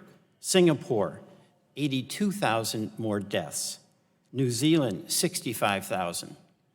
The question for us here and for the American people is why? When we had the best plan, we had the worst execution. So let me go through a few things that you've established. One, beginning in January, before that first case here, FDA Chief Hahn asked the HHS if he could start contacting companies about possible shortage of protective equipment, and he got blown off by HHS, correct? But I understand. And on January 18th, before our first case, you pushed Dr. Kaldek to convene high-level meetings about the virus, but that was initially rejected, correct? True. And then on January 23rd, you demanded urgent access to funding personnel and clinical specimens to develop life-saving medicines, but you were told that the spread was under control, correct? There wasn't a shared sense of urgency. On January 25th, you warned others in the administration there's a critical need for procuring surgical masks. That was ignored, correct? True. On January 27th, you participated in the daily COVID-19 meeting where you expressed frustration with the slow pace of accessing virus samples and clinical specimens from China. You were reprimanded and you're no longer part of those meetings. Is that right? That's true. So you and others actually were seeing over the horizon what was coming to our shores, even before our first case was confirmed, correct? We had spent many years preparing for a pandemic, sir, and we understood the threat, and we understood what we needed to do. Exactly. It's knowable and it's manageable. It's fierce and fearsome, but what you have to do is established. Is that more or less correct? Yes, sir. We just didn't do it. February 25th, President Trump gave an assurance that the stock market is starting to look very good and the coronavirus was very much under control. Were you aware of any medically involved people who had the view that the virus at that time was very much under control? No, sir, I don't think the virus was under control. I don't think many people would agree with me in the scientific realm. Now, in those countries I mentioned, it includes Germany, Taiwan, New Zealand, South Korea, Singapore. The leaders of those countries accepted that there was a role only the nation could play and the provinces would have to depend on them for that. And I want to go through some of those things. One, establishing a testing protocol. Was that done here? No. Two, acquiring and allocating and distributing the personal protective equipment to where it was needed, when it was needed. Was that done here? No, sir. In fact, we had governors and hospitals competing with each other to try to get desperately needed equipment. Isn't that correct? There's a lot of confusion, a lot of competition, and bad decisions made to acquire poor quality product. Right. In any of those other countries that I just mentioned, are you aware of the leader of that country at a press conference making recommendations on what kind of medication people should use? I don't know the details of what happened in those countries, sir, so I don't know. All right. You know, we had governors here, Republicans and Democrats, Republicans like Hogan, like Phil Scott from Vermont, who have done a tremendous job. But no matter how good they do their job, can they protect their people without the aggressive intervention of the federal government playing its role? I think the federal government plays a critical role in coordinating and aligning and making an equitable distribution of those critical supplies. I believe that's what we'd practiced and exercised in the past, that there would be a critical role for the federal lead in coordination at the state, local, and tribal and territorial levels. Thank you, Dr. Bright. I yield back. Gentleman yields back. Pleasure to recognize the gentleman from Georgia, Mr. Carter. Do you wish to question, or do you want to pass? You reserve, okay. The gentleman from California, Mr. Ruiz, is recognized for 5 minutes of questions. Dr. Ruiz. Thank you, Dr. Bright. Thank you for your testimony here, and thank you for your service to our country. My heart aches for the family and friends of the over 80,000 in America who have died of COVID-19 in such a short period of time. In fact, my heart aches for those closer to me. The Riverside County has reported 228 deaths. As a doctor, I appreciate your written testimony that states that science, not politics or cronyism, must lead the way to combat this deadly virus. There's been a lot of hype about cures for COVID that have been shown to be ineffective and even dangerous.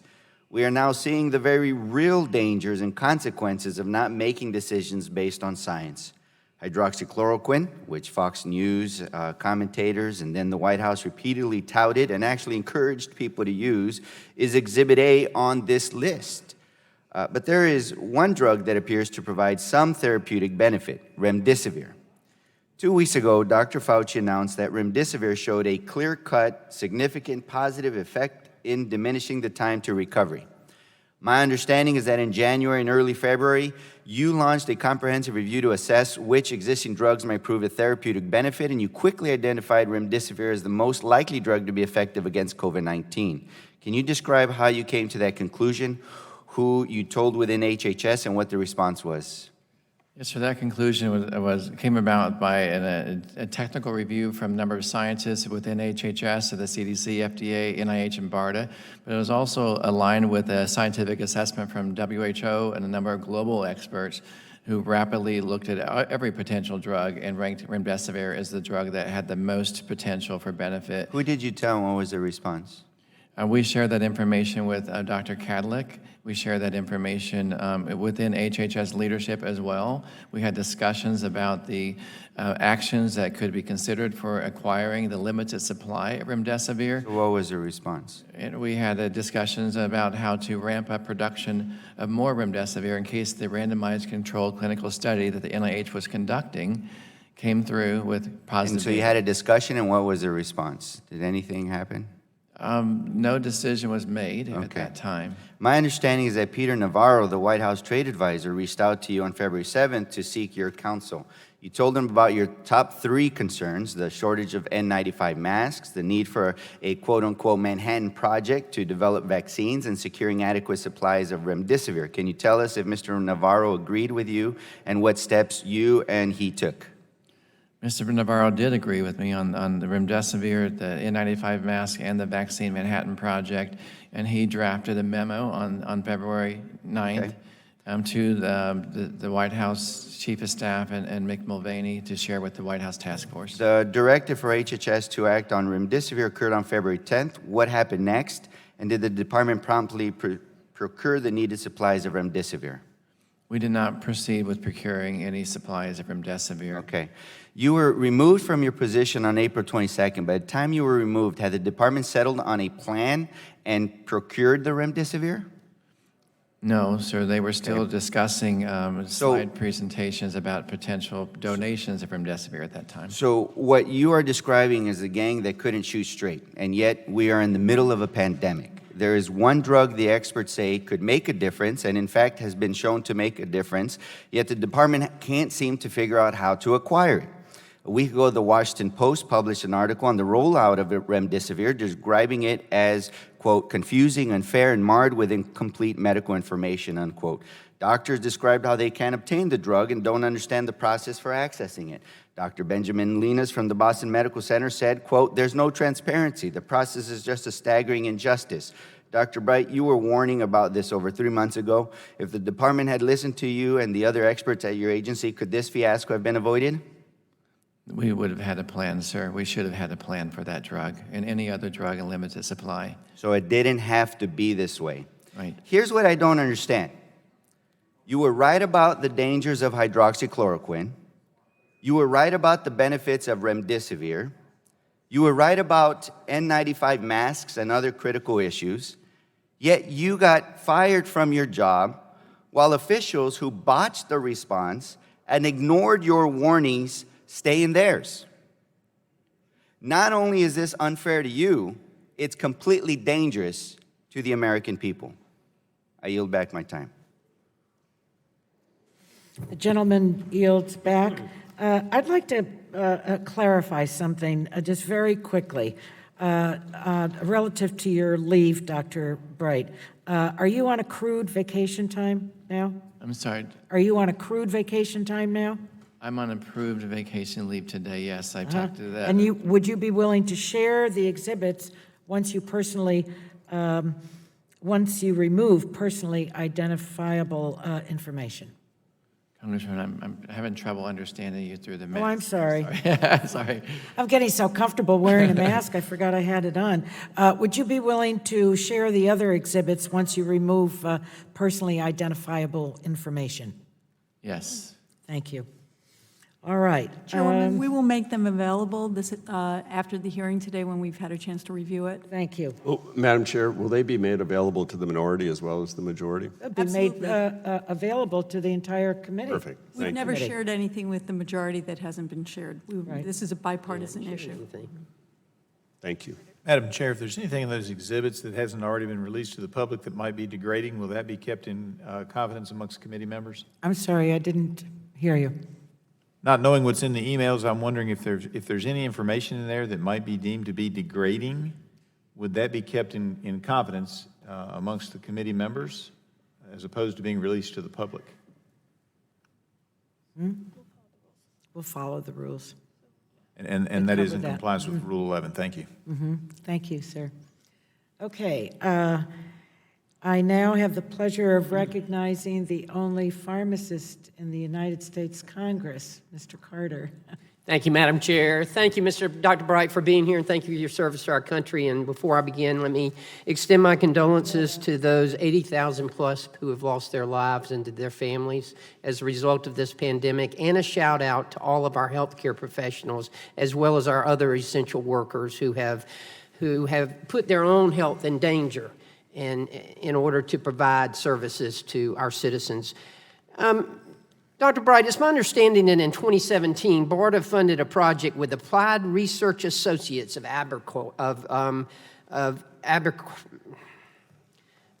Albuquerque to develop respirators that could be sanitized and reused during public health emergencies such as what we're going through today. However, according to recent reports by the Washington Post, none of these next-generation respirators are available for us today. Why is that? Do you have any idea?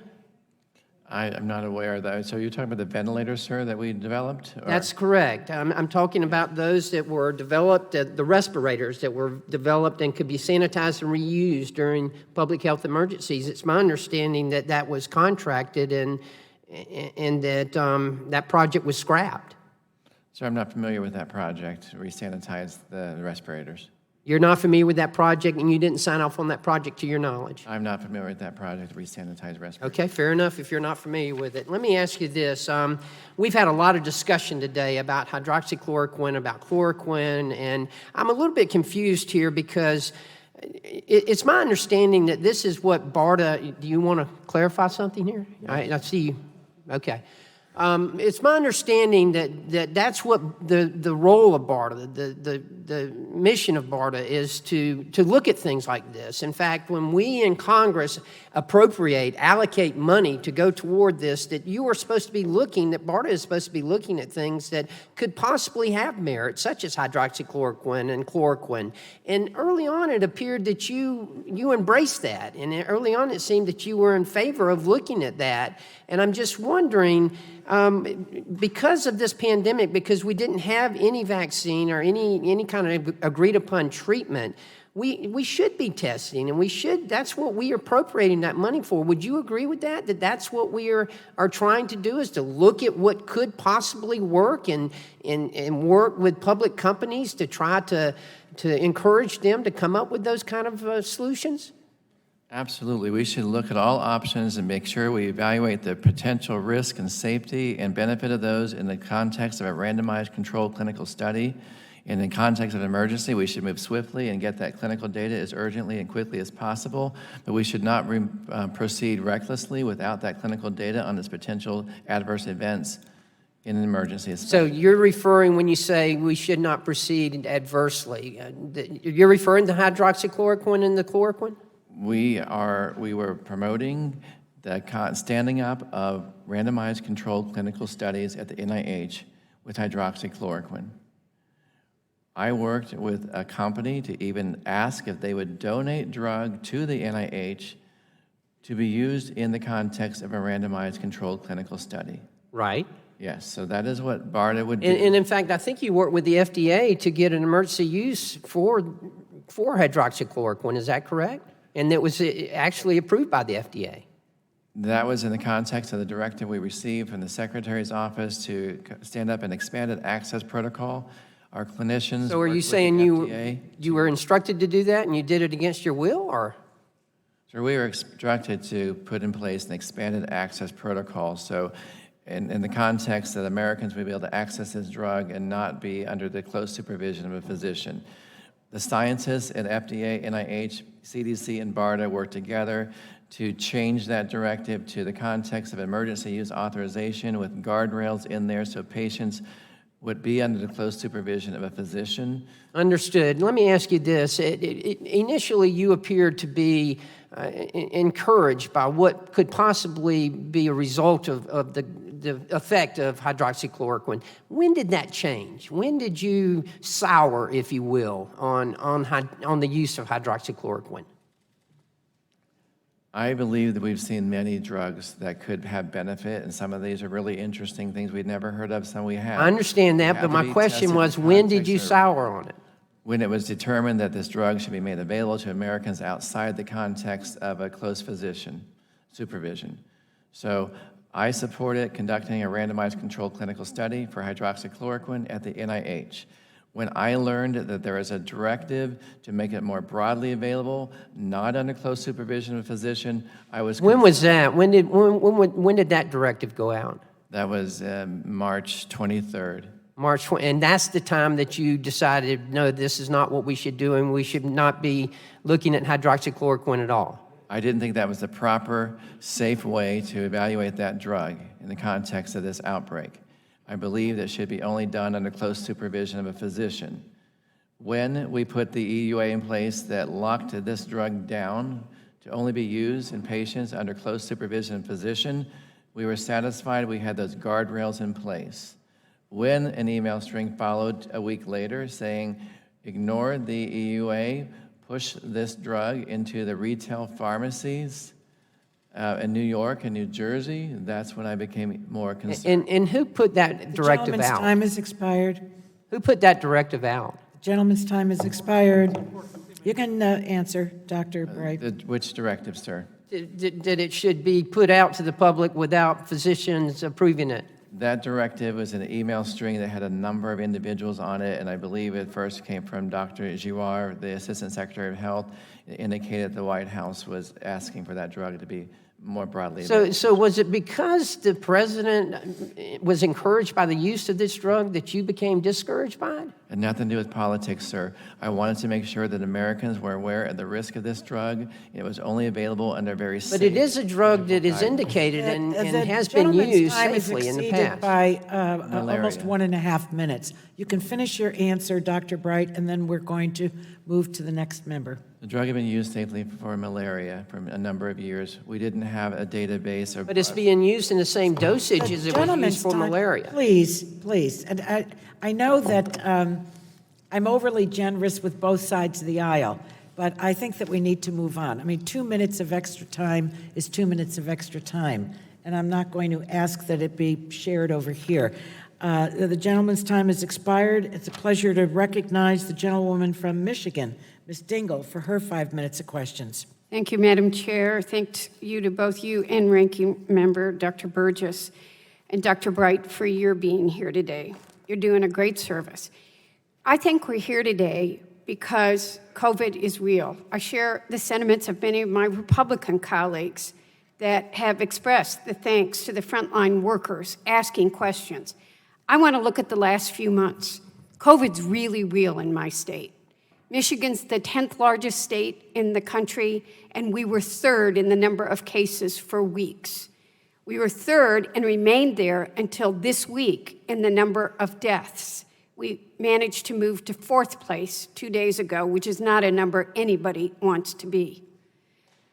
My family alone, a cousin woke up with 104 temperature and was dead that afternoon. There are people still dying every single day. I have lost someone I've known. Sunday, Monday, a brother-like friend to me, Tuesday and Wednesday. And then we hear the scientific experts, yourself, but Dr. Fauci, other scientists around the country saying to us, if we don't listen to them, we could begin to see. Well, we're going to see a return. You call it a dark winter. I call it, I don't want to see any more spikes. I don't want to see anybody else die. I am losing too many friends that I know, and people across the country are. So I want to focus on an area that's not your area of expertise, but it's mine, car safety. We expect our cars to be safe, and we expect car manufacturers to be responsible in making sure defective cars aren't sold. And if they fail in that responsibility, we hold them accountable. If an engineer in a car company realized a model had serious defects and warned her management about that, we would all think she had done her job responsibly. And if management ignored her and our committee found out, I will bet you right now we would be having hearings. And if Americans died driving those cars, the companies would be sued and they would be charged with criminal negligence. In fact, several years ago, before my time, this committee investigated airbag defects and vehicle safety. At the time, this subcommittee's ranking member, Dr. Burgess, said, there is no room for going slow when it comes to safety. And certainly, deception cannot and will not be tolerated. Dr. Burgess was right then, and our car makers have to be accountable. But what I'm concerned about is that we aren't applying these same standards to coronavirus. And I want to learn from what's happened so we keep that dark winter you're talking about from happening. It seems to me, Dr. Bright, you acted the same way the auto engineer I mentioned should act. You identified serious problems and then suggested fixes when it came to diagnostics, N95 masks, other equipment, and medicines. Is that right? That's true. And Congressman, we still have those challenges. Do you believe if your suggestions were implemented, lives would have been saved and the severity of the pandemic might have been lessened? I believe lives would have been saved if we had proper medical protective equipment for our healthcare workers. Yes. So people died because you weren't listened to? People died because they didn't have appropriate protective equipment to save their lives and protect them from getting infected. The problems aren't limited to just ignoring your advice. The American people are confused, given mixed signals, and quite frankly, some days just simply deceived. Let me give you an example. There was a visit to the CDC on March 6th, and at that visit, the administration said, anybody who wants a test will get a test. Was that true then? There still are not enough tests. So even this week, as we're being told, anybody who wants a test can have a test. Is that true in the United States of America? No. In fact, all the experts say we're doing is only a small fraction of the tests we need to do to reopen safely. I'm running out of time, so let me ask you about vaccines.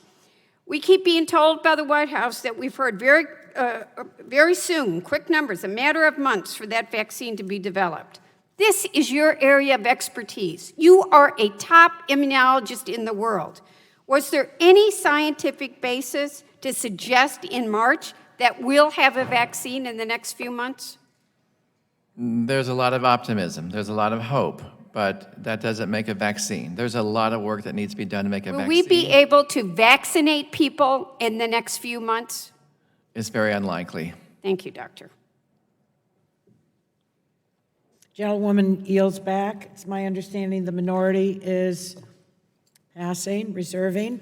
With pleasure, I recognize the gentlewoman from New Hampshire, Ms. Custer. Today, I want to thank you for your courage, for helping us to do our job to protect the American people. I want to start today by restating what I said at a hearing February 26th with Secretary Azar, right here, right at that table. The key to a public health crisis is trust and credibility. On that day, I urged Secretary Azar to provide clear, credible updates from this administration to the American public. However, your whistleblower complaint and testimony today unveil unheeded warnings about personal protective equipment, testing supplies, and vaccine supplies. Over the past several months, I have held countless conversations with doctors and nurses and hospitals and community health centers and our Republican governor and every other person in New Hampshire trying to get access to personal protective equipment, to protect our frontline workers, to protect our grocery clerks. We've been trying to get testing supplies, and we were told that because we were not a hot spot, we were on our own. And we literally had to turn to entrepreneurs, thank God they exist, and thank you to them for flying to China and bringing us the equipment we need that should and could have been distributed had we planned ahead. These conversations have informed my roadmap to recovery on how to safely reopen our economy. And key to those efforts is adequate testing, contact tracing, supported isolation, and vaccine development, your specialty. So I want to focus on your role as Director of BARDA in vaccine development and distribution.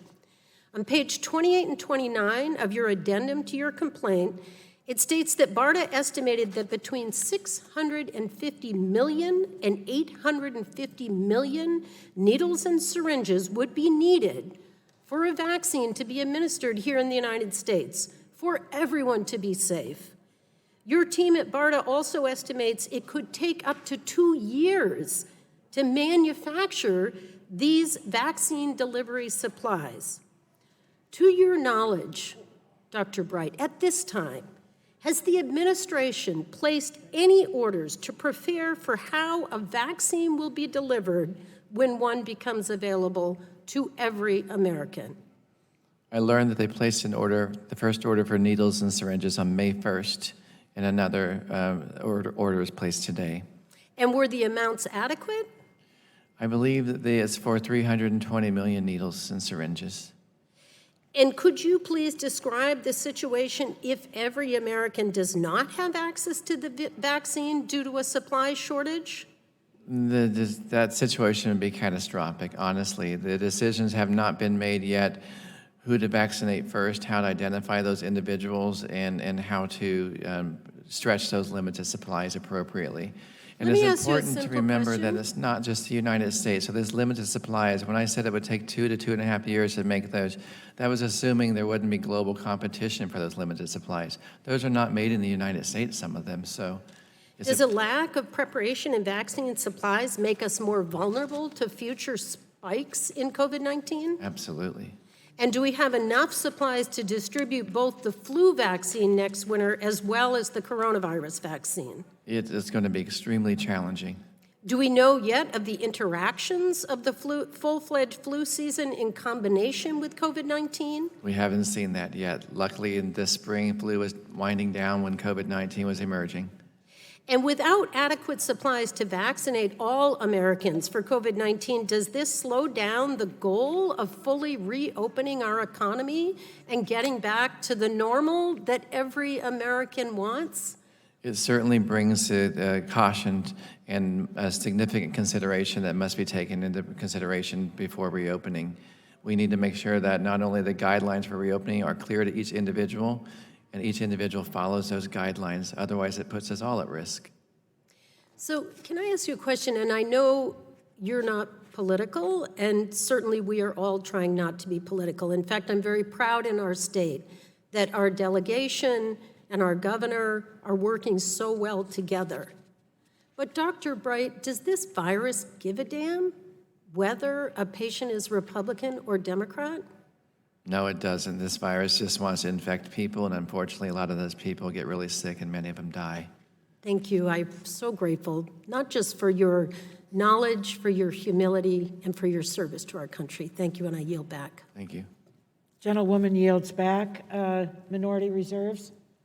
Pleasure to call on the gentlewoman from Illinois, Ms. Kelly, for her 5 minutes of question. Thank you so much, and thank you for being here and your patience. As chair of the Congressional Black Caucus Health Brain Trust, I'm deeply concerned by the disparities that this pandemic has brought to light due to our nation's history of discriminatory policy leading to differences in health outcomes for people of color. Time and time again, when resources are scarce, some communities are forced to do without the goods and services they need. You identify multiple situations in which the United States would face a shortage of supplies needed to respond to COVID-19, from masks to swabs and other testing materials, and potentially the supplies to deliver a vaccine when one is ready. During COVID-19, we've seen some states forced to pay significantly more because they're on their own to procure those medical supplies. Not every state or locality can afford to do this. Knowing what we do know about how scarce resources are procured and distributed, what impact will shortages have on lower income communities? Those shortages will impact across all of America, and unfortunately, it actually increases the concern in communities that aren't part of the mainstream or might have lower socioeconomic status. So I think it has a significant chance of increasing the risk in those communities. How have you seen this impact the devastation of the disease in these communities? These communities have, the data are showing that they're hit very hard, and we don't actually have the information yet to understand fully what's behind that or why. And it has health status or access to health care or other immunization status or health care status. So we're still learning a lot about that.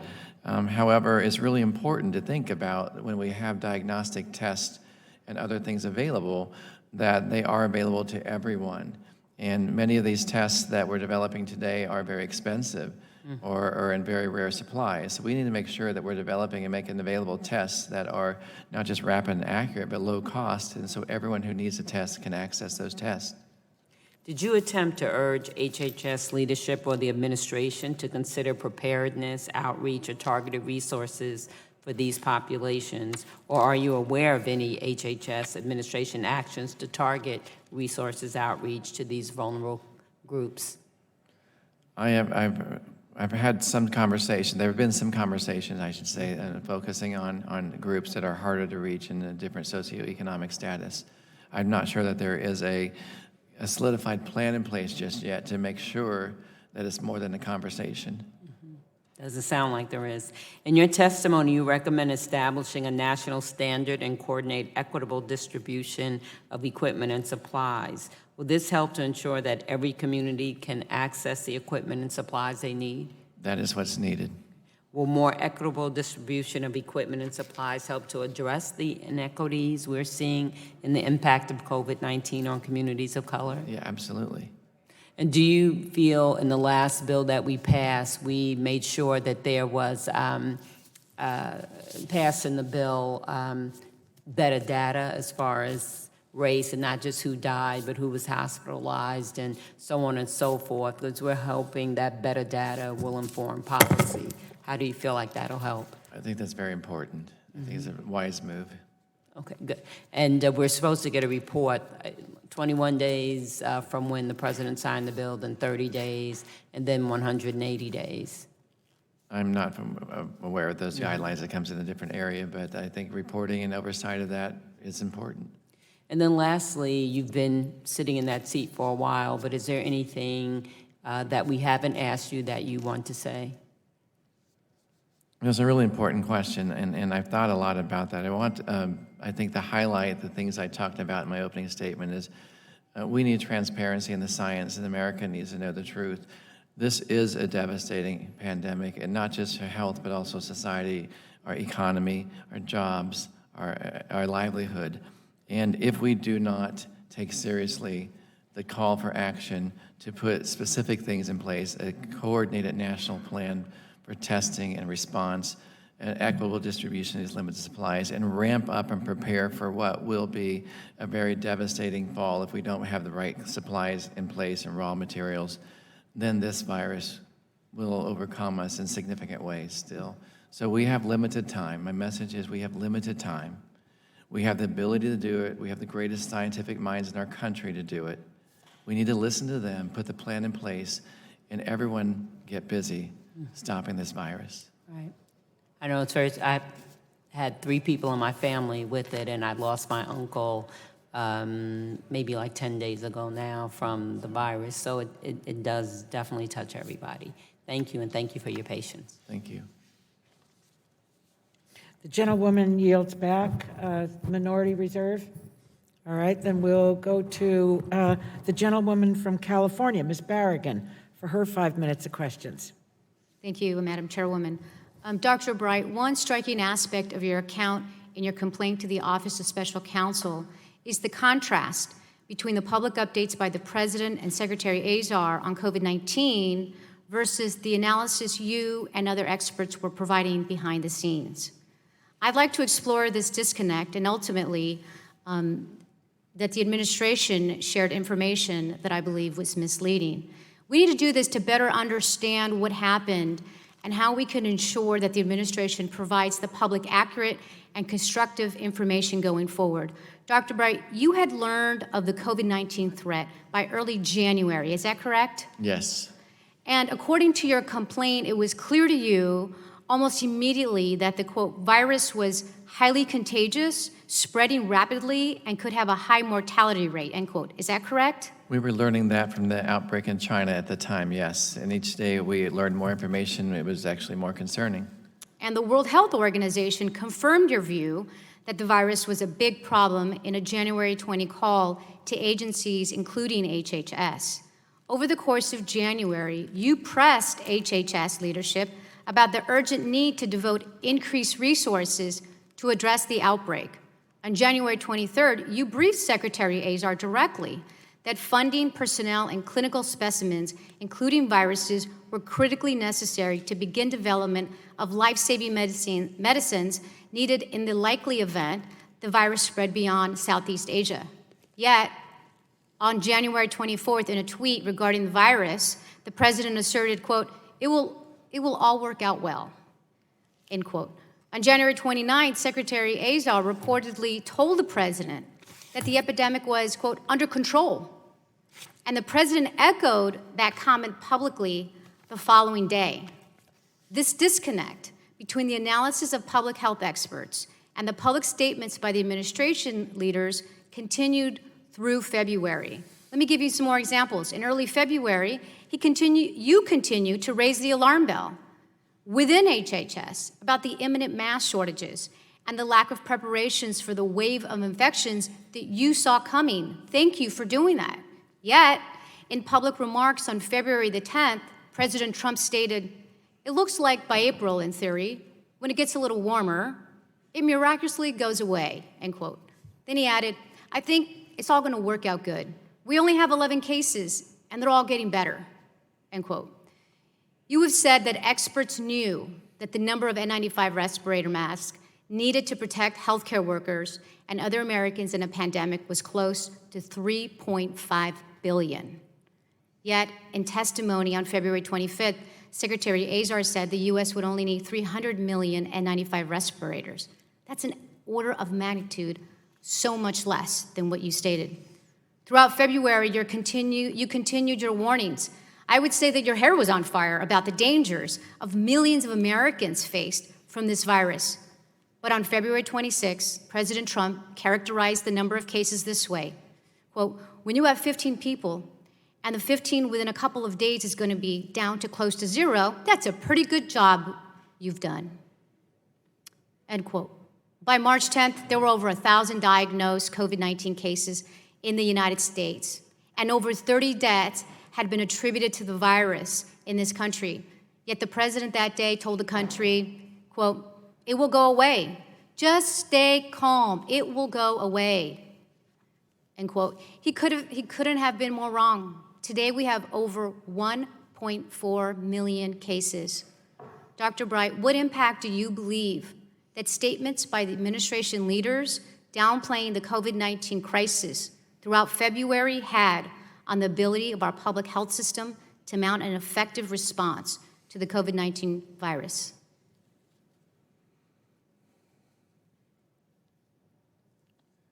I believe Americans need to be told the truth. And I believe that the best scientific guidance and advice was not being conveyed to the American public during that time. I believe by not telling America the truth or being fully transparent, regardless of where the information was coming from, people were not as prepared as they could have been and should have been. We did not forewarn people. We did not train people. We did not educate them on social distancing and wearing a mask as we should have in January and February. All of those forewarnings and all those educational opportunities for the American public could have had an impact on further slowing this outbreak and saving more lives. Well, thank you, Dr. Bright. I want to thank you for sharing your perspective with us today. I hope that over the course, I hope that your courage in coming forward helps our country forge a better path than the disastrous course chartered by this administration to date. I yield back. Gentlewoman yields back. Minority reserves. Pleasure to recognize the gentlewoman from Delaware, Ms. Lisa Blunt Rochester. 5 minutes for questions. Thank you, Madam Chairwoman, and thank you, Dr. Bright, so much for your testimony, but also for your courage here today. As you can hear from our colleagues, there is not a person in this room or in this country who hasn't been personally touched by COVID-19.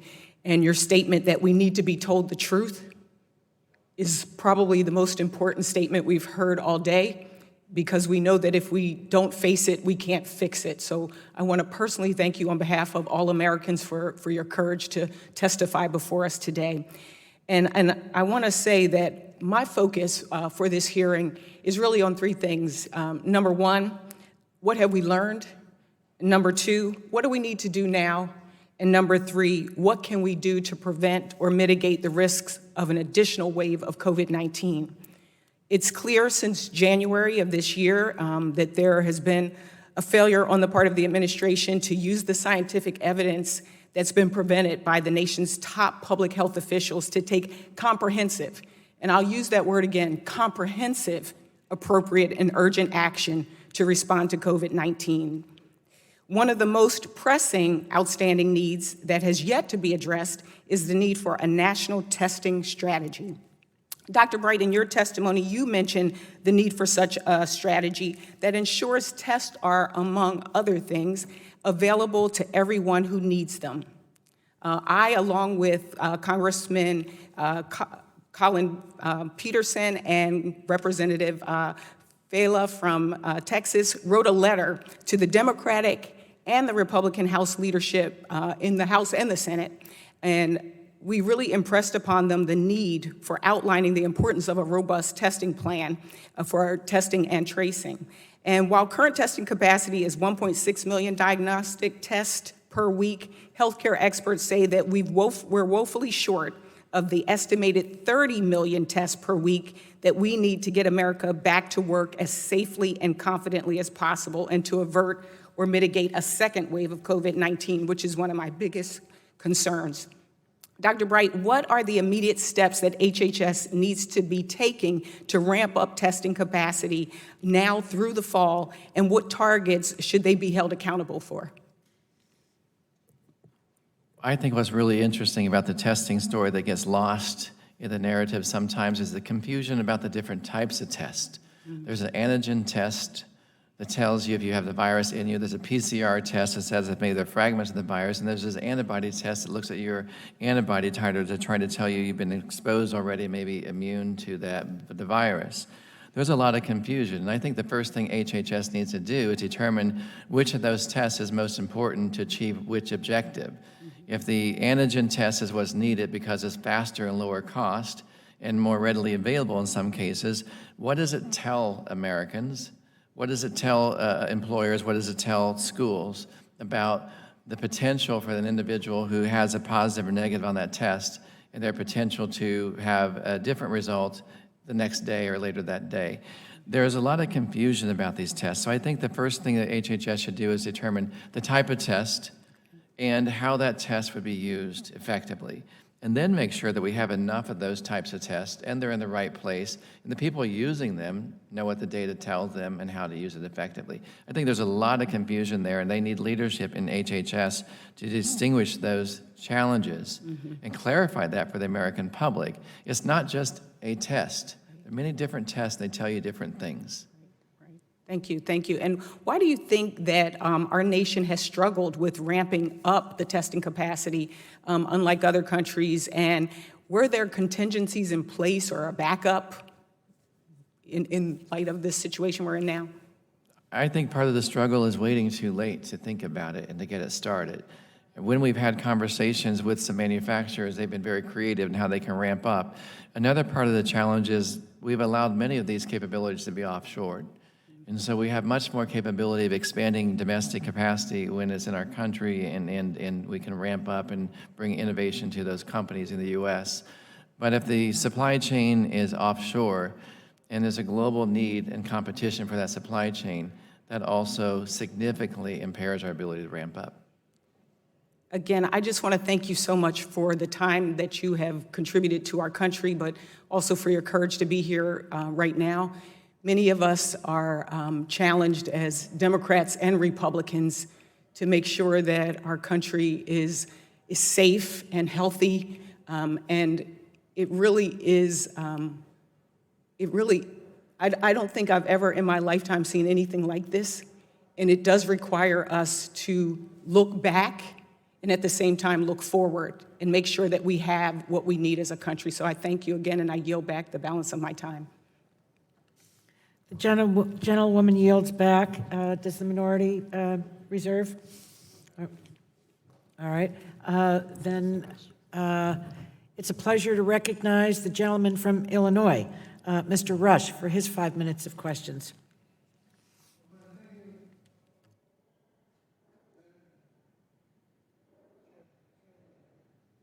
Do you have your microphone on? Yeah, I have it on now. Good. Now I can hear you. Okay. I want to thank you, Madam Chairman. Dr. Bright, it's so good to see you. I've been watching you this morning, and it just amazes me about your courage and your insight and your commitment. And I'm just so delighted to be in the same room with you. Your contributions are impressive, and your reports of how the scientific process was pushed aside for short-term political points are extremely troublesome to me and to the American people, I'm sure. I'm absolutely convinced that both you and the Chinese doctor, Dr. Li, the doctor who first raised the alarm over the coronavirus in Wuhan, China. You two will be remembered as two titans of this pandemic. You took the path that was right rather than the path that was easy. And I commend you for it. And that said, Dr. Bright, it's been widely reported that President Obama's White House National Security Council left the administration a detailed, very thorough document on how to proceed to a pandemic. And did you have any input in that playbook? Yes, sir, we did. A number of our agencies across the government had input in that playbook. And as far as you know, has any of those recommendations been enacted upon in this administration? I believe some of those principles have been reviewed and considered, but I think the playbook has changed in this outbreak. I don't think they followed that playbook. Like you, I think it's critically important that we focus on the path forward.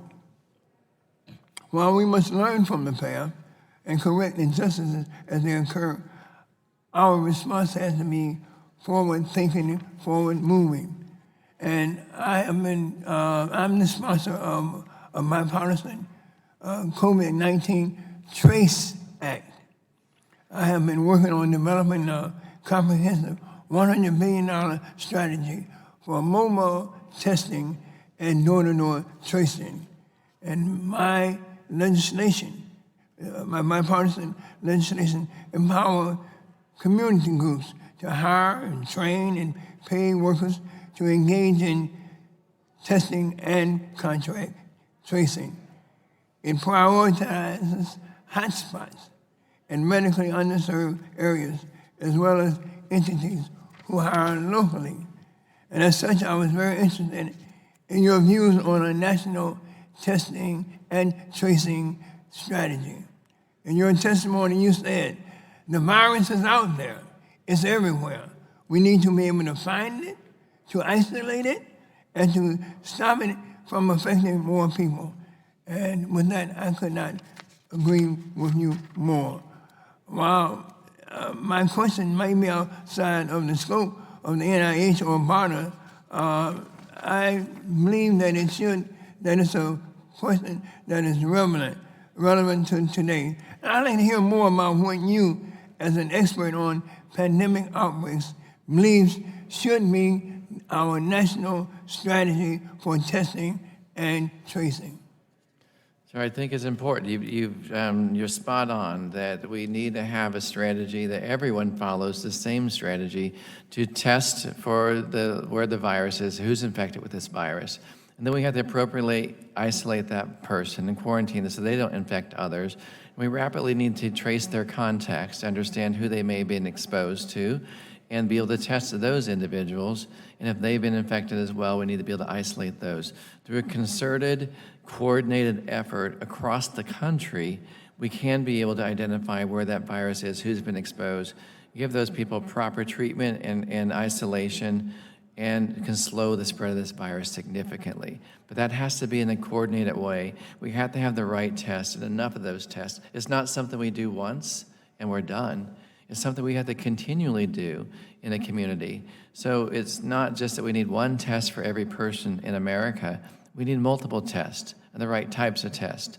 We need the right types of individuals and professionals who know how to use those tests to trace the individual contacts and to isolate that virus and stop it from spreading. Well, I certainly thank you so very much, and thank you for being here and letting the American people know what really is going on in our nation with this pandemic. I thank you, and Madam Chair, I yield back the balance of my time. Thank you. Gentleman yields back. There is no request from the, you're out of speakers, okay. It's a pleasure to recognize the gentleman from Arizona, Mr. O'Halloran, who is a member of the Energy and Commerce Committee. And according to our rules, we can, as members of the full committee, we can waive on to a subcommittee. And so we welcome you this afternoon and recognize you for 5 minutes of questions. Put your microphone on. Thank you, Madam Chair. And Dr. Bright, thank you for your remarks today, your insight, your knowledge, and your caring for the American people. You have touched on several concerns I share with my colleagues about how the United States has responded to COVID-19. We must address the health crisis head-on if we want to tackle the economic crisis that has overtaken our country. We are going to need a coordinated, as you mentioned, national testing and contact tracing plan spearheaded by the federal government to prevent states from competing with one another for resources and planning for hotspot attacks and other issues that will come up. This is the only way that people will feel safe returning to work, eating at restaurants, enjoying Arizona's public lands, and being out in public and close to others. This flexibility piece is critical, and you can't have that unless you have a coordinated process. In my district, the Navajo Nation has for months been going under this process. And it's 170,000 people. The area is the size of West Virginia. So they're not all gathered in a group. So this fallacy that only urban areas are impacted and that it can't spread very fast. 16 people died yesterday. And in fact, this on a per capita basis, this currently has more cases than any state in the country. And yet this hotspot is still not being addressed in the appropriate way. More resources are needed, and they're needed now, and they were needed more than a month ago when we started trying to get this done. They continue to struggle to see the federal government's promised payments each in a timely manner. It came through finally, but it has to be timely in order to respond. This will bolster the health system and provide people with water, food, and supplies during this time of great crisis. Dr. Bright, as an infectious disease expert, what is the one thing that the federal government must do to ensure that hotspots like Navajo Nation or anywhere else in our country are successfully mitigated in a timely way, that this virus does not continue to spread throughout communities, and to bring back the faith of the citizens of our country to be able to understand that we will respond quickly with the necessary supplies? Congressman, that's an excellent question. I believe that there's a need to recognize that it is a hot spot and understand the per capita outbreak of a number of infections in different areas and not treat every area in the United States the same. The rural areas, the less dense areas are not the same as a dense city such as New York City. However, you could have just as significant of challenge in a rural area or a less dense area as you described in Arizona.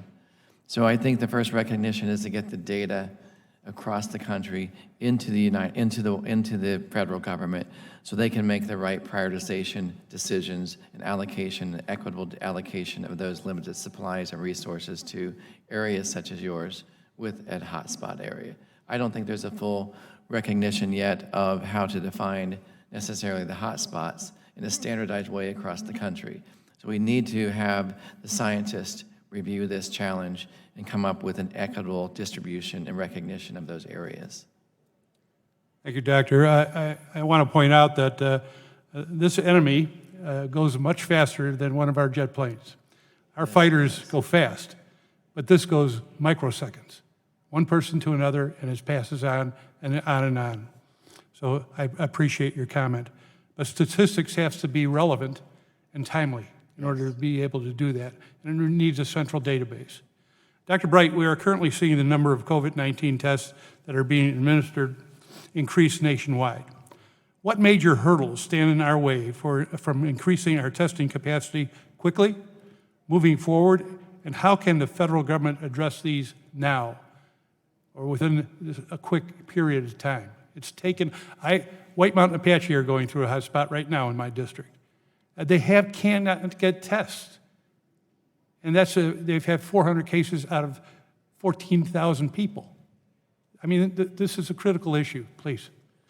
I still think we need to recognize the importance of the different types of tests. And when we identify those different types of tests are essential for what we need to do to isolate the virus or identify people infected with the virus, then we need to put all efforts in the ramping up production of all supplies for those tests. We've found many times that we've ramped up now test production, but we have not thought about the critical reagents that accompany those tests. We haven't thought about the swabs.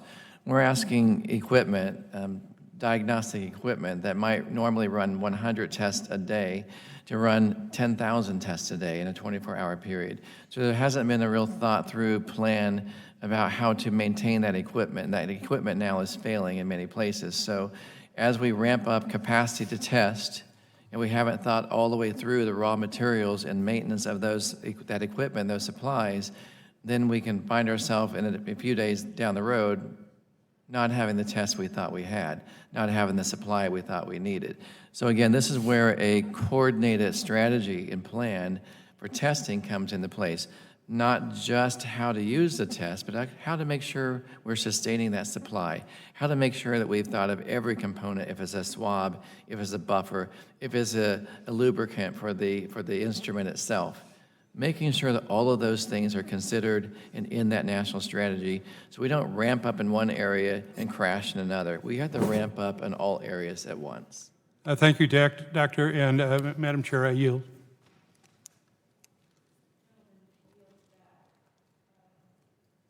Seeing no other members to speak, I want to close Dr. Bright. You've been here for just shy of 4 hours of straight testimony, and my observation is the following. I think that you are the finest ambassador in our country for scientists. Your encyclopedic knowledge, the depth and the breadth of it, I think as the American people have listened this morning, that you have given them confidence. You've also issued your warning.